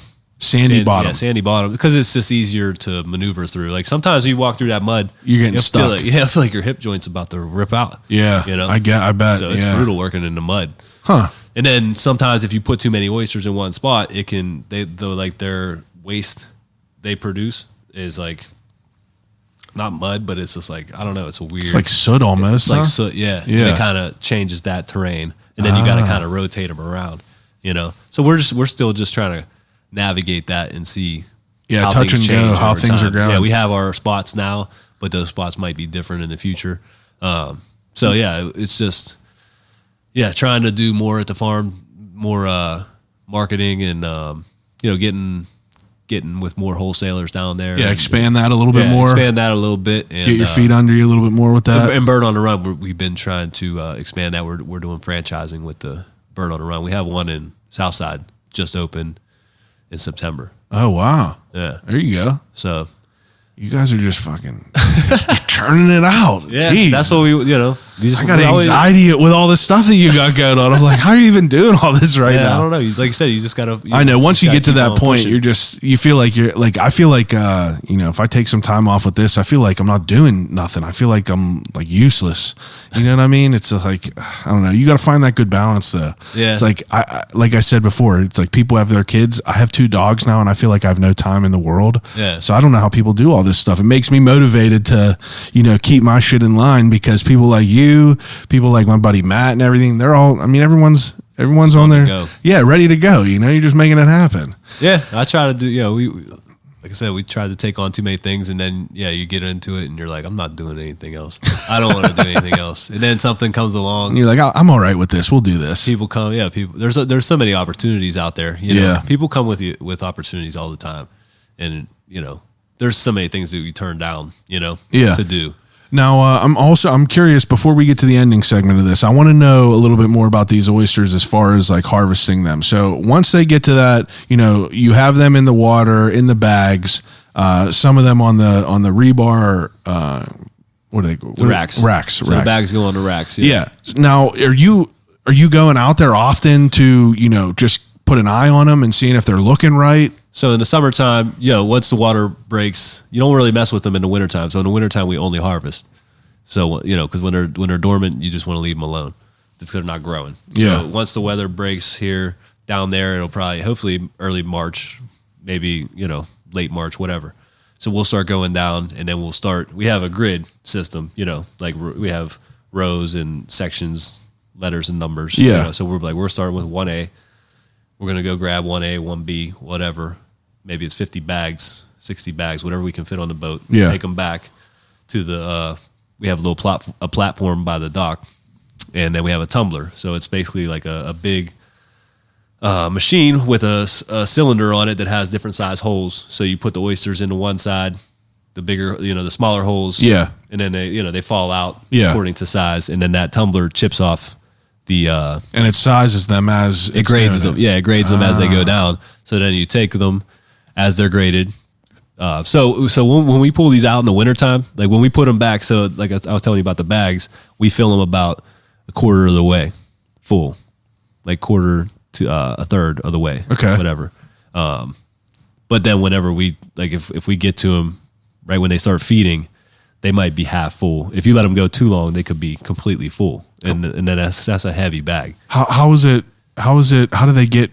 Because they just they're growing. They're growing. Yeah. So the longer, if you leave them in there too long, so you got to move fast. Yeah. And then that's when things get messed up. Yeah. So like I said, the oyster, if it's smashed in there and it's trying to grow, they'll grow into the bag. Like you have to it's hard to get them out. No, Bill. Yeah. So you want to man. You want to keep it close eye on them because like the closer eye you keep on them, the better they're going to be to work with. Yeah. Your life get them in a sweet spot. Yeah. It's the same type of work, but it's easier when you grab a bag that's half full rather than 3/4 full. Yeah. I mean, they're 50 pounds, 100-pound bags, so you're taking them off the rack, handing them. So it just depends on the system. So the boat will be there.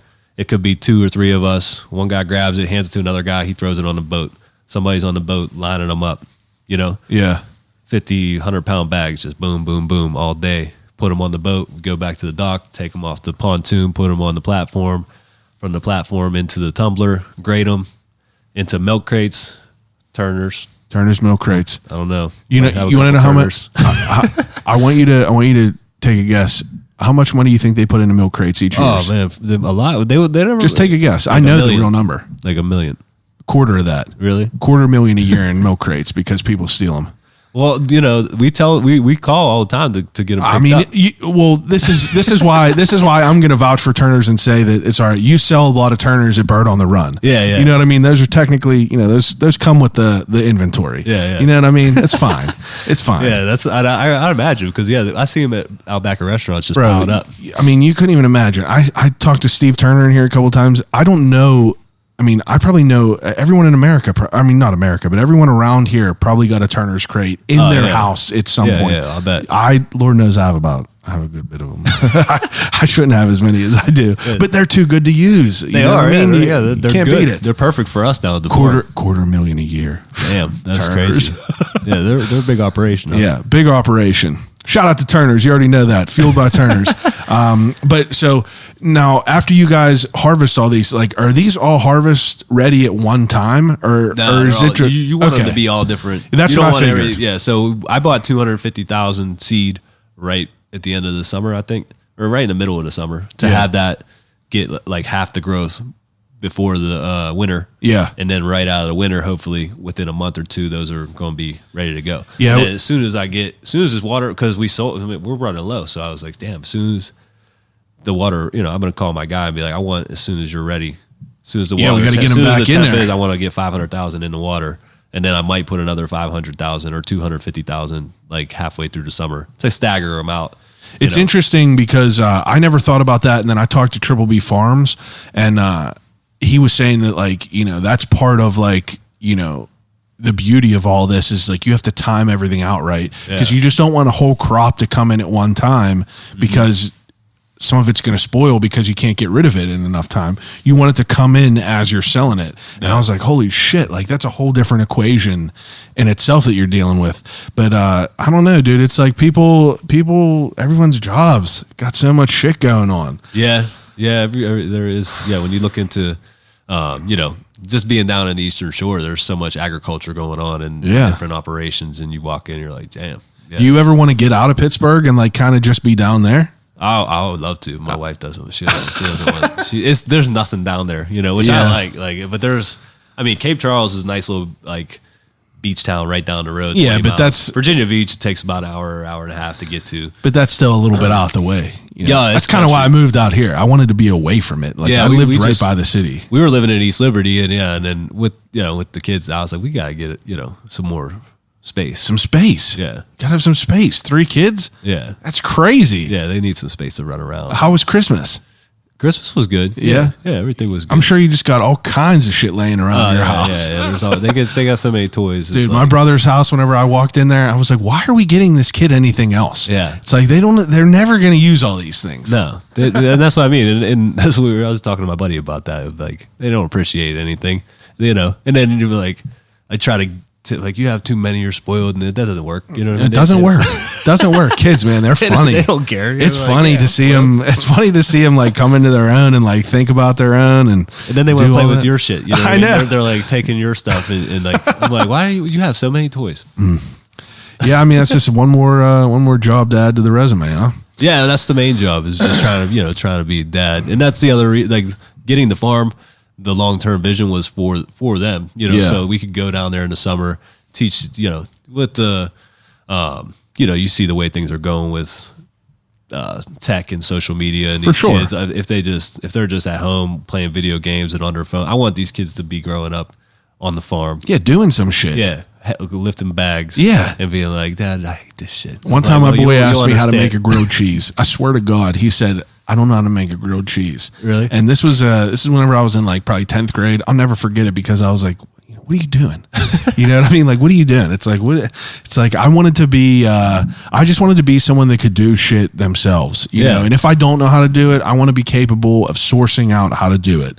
And, I feel like I've done good with that. I'm happy with the way that turned out. Yeah. But, it's sick to have that mindset to try to build, like, an empire, for your kids. Obviously, it's your bloodline. It's like, you want to have some cool shit to give to them, and you want to build something to, put your name on. Yeah. That's dope. Hopefully somebody, hopefully one of them takes to it and they're like, oh, this is cooler. And they might be like, Dad, I fucking hate oysters. I don't want to go down there, but they love it. Like, even right now we go down and it's just so cool to see them running around and exploring and hell yeah, down in the water. And that's was really my main reason for wanting to do it was to have something for them to work, enjoy the nature and Absolutely. be down by the water and even learn some work ethic whenever they're ready to start putting in work. 100%. Once you can put them to work. Let me show how to shuck these real quick. You need to get a Fisher Price shucker. Yeah, my daughter, she comes to the restaurant, she wants to work, but she's only 6, she's not ready to do a whole shift or anything. 6 more years. Yeah, a few more years. Yeah, 6 more years, you'll be getting it going. Yeah. All right. So I think we pretty much covered the oyster end of it all, right? Yeah, pretty much. Yeah. Anything I'm missing with it?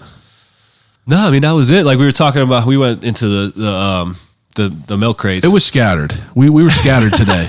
Down so I'll just finish that real quick. They go from the milk crates, and then we put them back in the bags, and then we take them back out to the racks, and that's a normal day. Yeah. And then when we're harvesting, we're just pulling. We know a section of oysters where they're harvest ready, so then we'll bring them in. Then they go into a refrigerated room, and we cull them, which is we just dump the bags on the table, bags of oysters, and we do it by hand, like medium, large. Ah, okay. And then we bag them up in mesh bags, tag them, put them in the cooler, and that's the process. It's like I said, it's moving rocks all day. Yeah.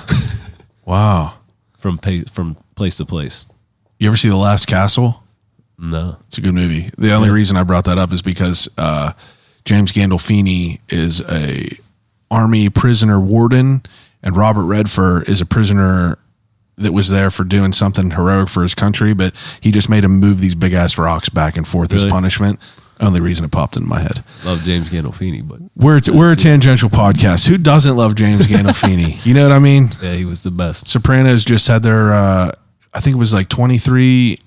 I just watched The Sopranos. Just finished it a month ago. Oh yeah. Only time I ever watched it in my life. Binged it from the beginning. You loved it? Oh yeah, I loved it. What did you think about the ending?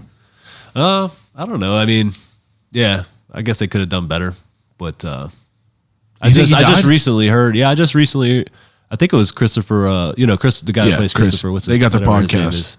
Yeah. He was saying that his interpretation was that he was killed. See, I didn't think that in the beginning. Yeah. My wife was like, he's dead, 100%. Dude came out of the bathroom, whacked him. I thought because it was called Made in America, I think it was called, I was like, Tony Soprano got away. Yeah. Out of all this shit that he was wading through, the bad guy always wins, and he got away. That's how I interpreted it. But I loved that my wife was like, he's dead, because we immediately were, and every time I bring it up on here, like my favorite color dude that I interviewed, he was like, we talk about Sopranos all day. I was about to do a whole nother podcast about Sopranos each week, reviewing episodes, but it would have been too much. Yeah, they started doing theirs, and they were actually on Rogan. He had, I think, Michael Imperial, or no, Steve Shapiro, or whatever his name was. He was on there. Yeah, who talking knows? about it. Who knows? All right, ending segment that I do with all my guests is an ending segment called Desert Island Questions. Uh-oh. This is the funnest part. So obviously we learn about your life. We learn about why you get into oysters, but Desert Island Questions is designed to kind of add a little bit more, kind of reveal a little bit more of who you are. Desert Island Questions is whenever I give each guest 3 categories to take with them on a desert island to exhaust until they expire. First category, 3 movies to take on a desert island. Well, yeah, I like the mafia movies, so Goodfellas. We'll say Braveheart. Yeah, I like that. Braveheart. What else? Did you like The Irishman?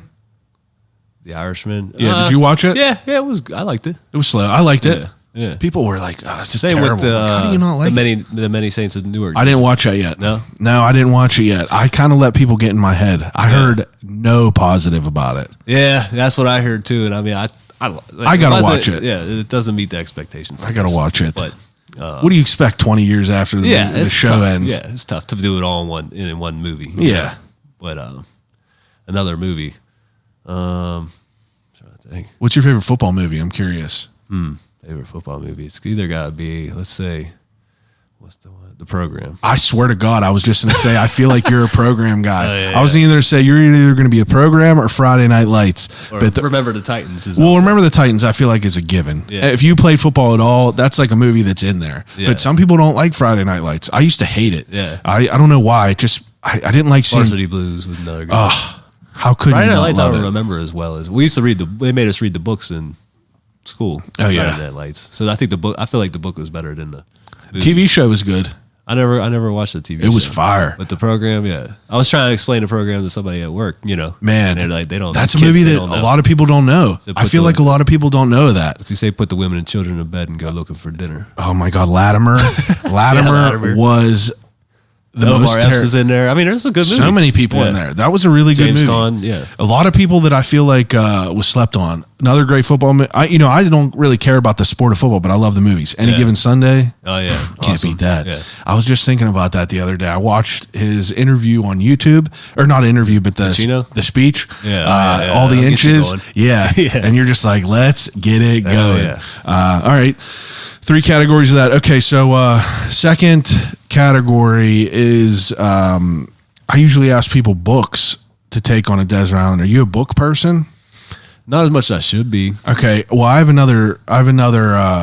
This is my other thing that I had in there. If you could pick 3 places in Pittsburgh that you like to eat besides your restaurant or any restaurants you're affiliated with, what would they be? Oh man, I go to Mad Mex all the time. I love Mad Max. That's like my go-to. That's a good one. What do you get there?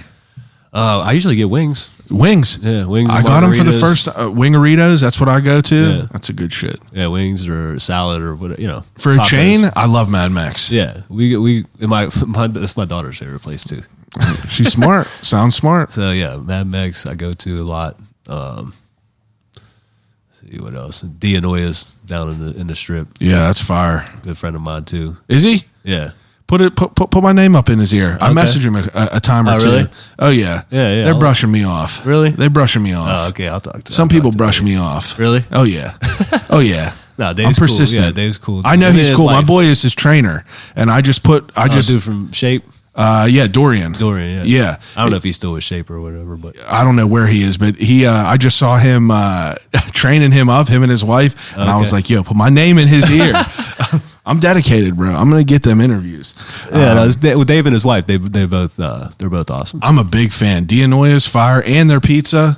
We'll I talk thi- about a guy. He got a lot going on too, just like we do. Like Oh, we I kind know. of started right around the same time. He used to be. He was a sous chef at Spoon, which was right around the corner from us. So I know that's it's how we know crazy. each He other. got a wild life too. You know, Yeah. they got all kinds of shit Yeah, popping he got up. a lot of pizzerias now, and yeah, he's busy. Okay. but I'll Dianoia's. Dianoia's. Some shine on Dianoia's. Holler back at your boy. Yeah. I like that. Yeah. It's just been different with the pandemic. I you get know? it. Yeah. Like I don't go out now that I'm out in Fox Chapel in the suburbs. Yeah. I don't really go anywhere. What's your favorite pizza? Favorite pizza? I like the Ironborn. Yeah. Detroit style. Yeah, they do a good job. That's the thing. Well, but Dave has a pizzeria too. Yeah. Pizzeria Davide. So I like his too. But I like that. Yeah, I like that. Ironborn's different. It's I'm good. on the Detroit style right now. I think it's like my favorite. I heard that there's a couple other places. There's one in Federal Galley I got to try.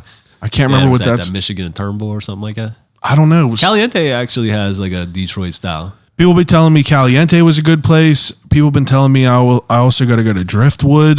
Driftwood, yeah, they're really good too. They're not they're not Detroit style, I right? think they have something similar. like a Everyone got thicker all crust. kinds of shit now.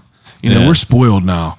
Yeah, things have definitely blown up For sure. over the last 5-6 years. I love I love as a restaurant owner, what do you feel about like the artisan, chefs that are like, just coming up with like pop-ups saying like people that are just making shit in their house and like popping up with places. Like you see a lot of people doing it. Are you familiar with the brothmonger? I've heard of them. Yeah, Her. Her, Brothmonger is, she makes that soup. She was like hustling it out of her house, and then she started like getting too big, and now she's in Mayfly. But it's like, as a restaurant owner, I'm curious, like, what do people think of that? Of like those little like, kind of like the guerrilla operations. No, I think it's awesome. I think it's pretty cool, right? yeah, you do your thing, and it's just a tough. It goes from that, and then are you ready for the The real thing. for everything that comes with it. Yeah. Sometimes sometimes you get into it and then you're like, man, I wish I was still doing the small time. I know, right? It's like you don't know if you want to make It's like that jump yet. there's a transition part where it's like really tough, and then you get to the next the next space, and you're like, oh, all right, that was worth it. 100%. You know, Okay, third category. Third category is CDs. CDs. Yeah, you get to pick 3 CDs. Oh man,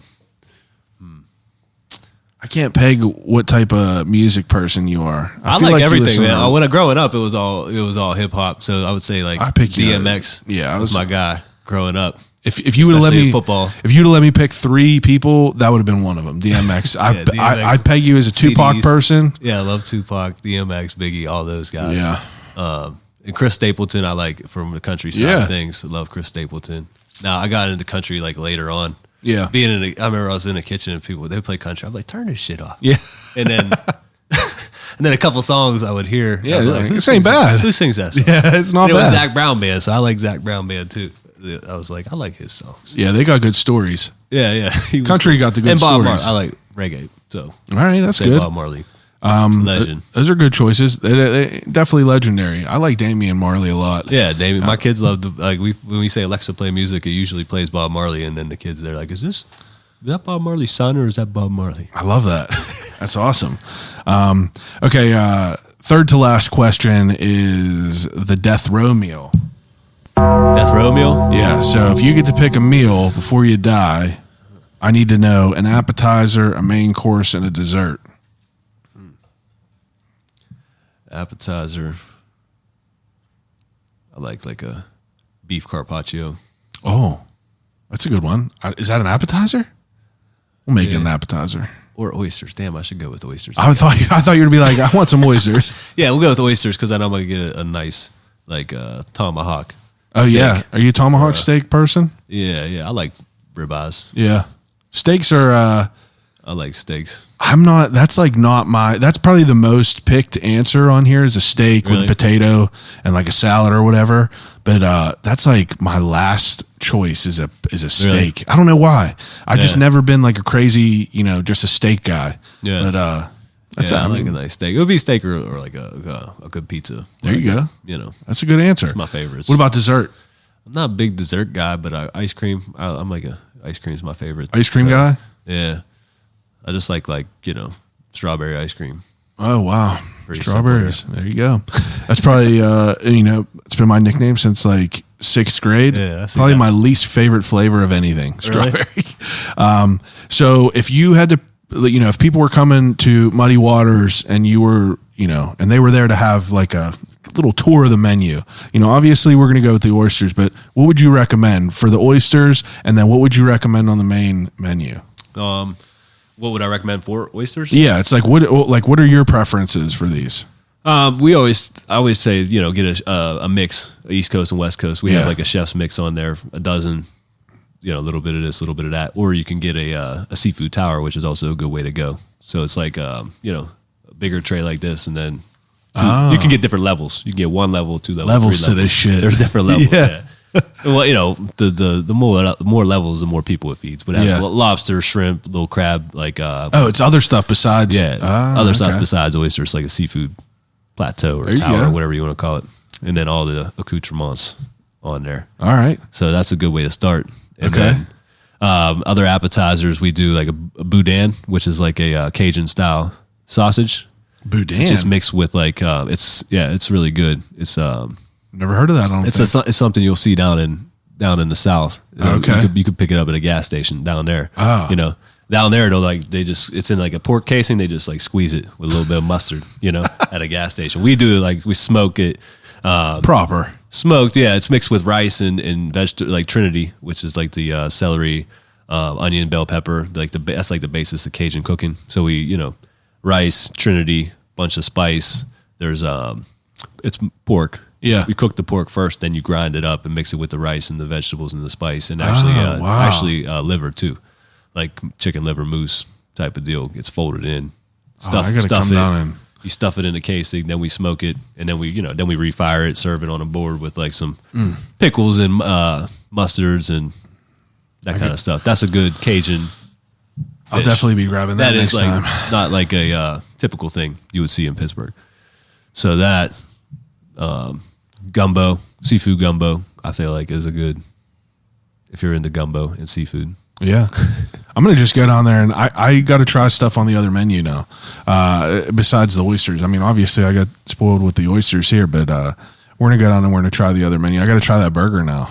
Yeah, a little chunky burger. Yeah, there's a lot of different ways to go. It just depends on how hungry you are, what you're in the mood for. And then we do a really good brunch, so we do a lot of good brunch dishes too. What's a brunch? Like what times? Just on Sunday. We used to do Saturday brunch before the pandemic, and now we're just doing Sundays. Sunday, what times? We open at 10:30 to 3. All right, there you go. Yeah. Got all of Bloody the whole Marys, nines, Bloody Marys, all Oyster that. bar, Bloody Marys. Man. The po' boys have eggs and bacon on them, so they're like a big breakfast. Po' boy is that'll especially if you're hungover, it's a good place to be. Wow, that sounds great. Yeah. Okay. Third to last question. What's the best way for you to? What's your preferred way to eat oyster? I just like them straight up, but if Yeah. I'm going to put something on them, it's probably the mignonette, just mignonette with the oyster, and then if I want something else, I go with lemon and hot sauce. All right.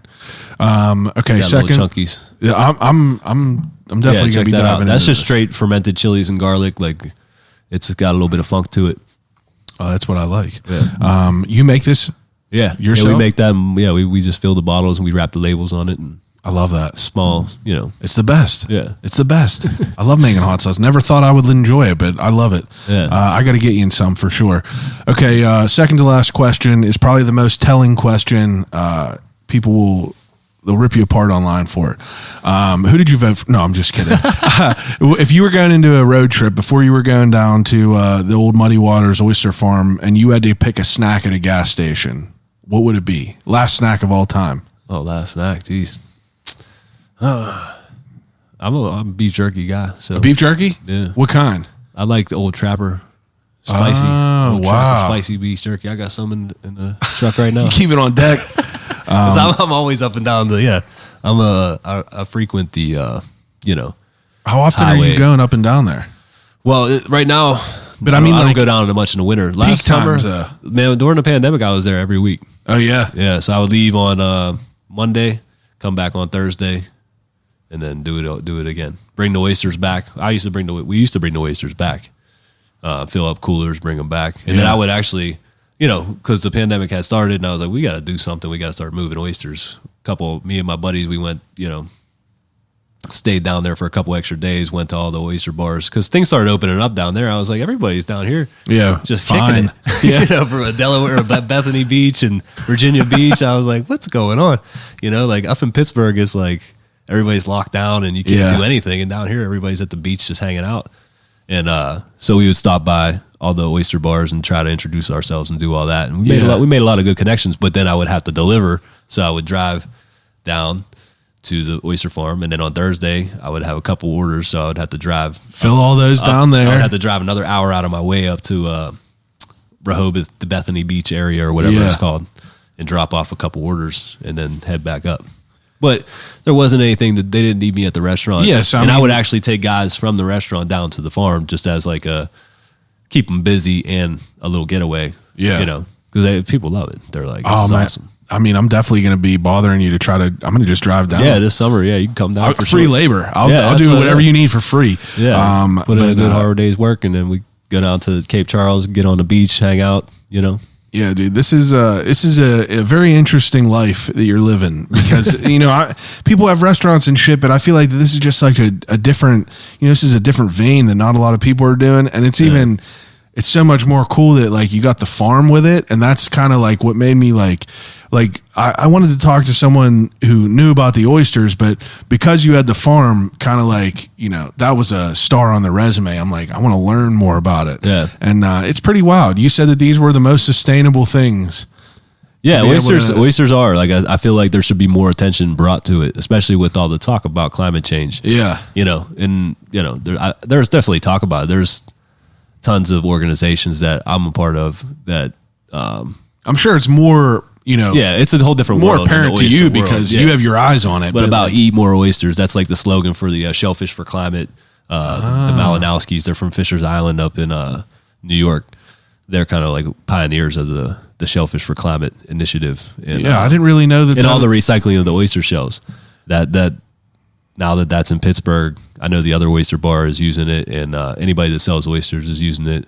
And the guy that does it, I mean, he drives all the way up from Annapolis, Maryland, and just picks up these drums of oysters and then takes them back down.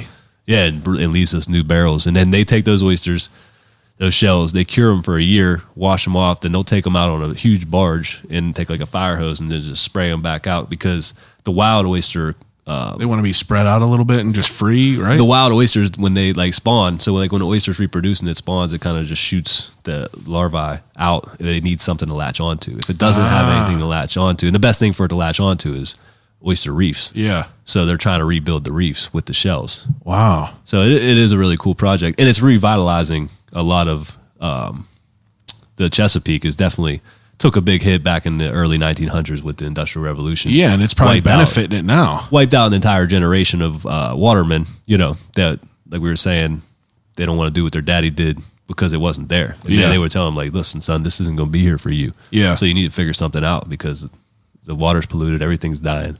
And now it's bringing it back. It's bringing back, people that missed a couple generations, and they're coming back.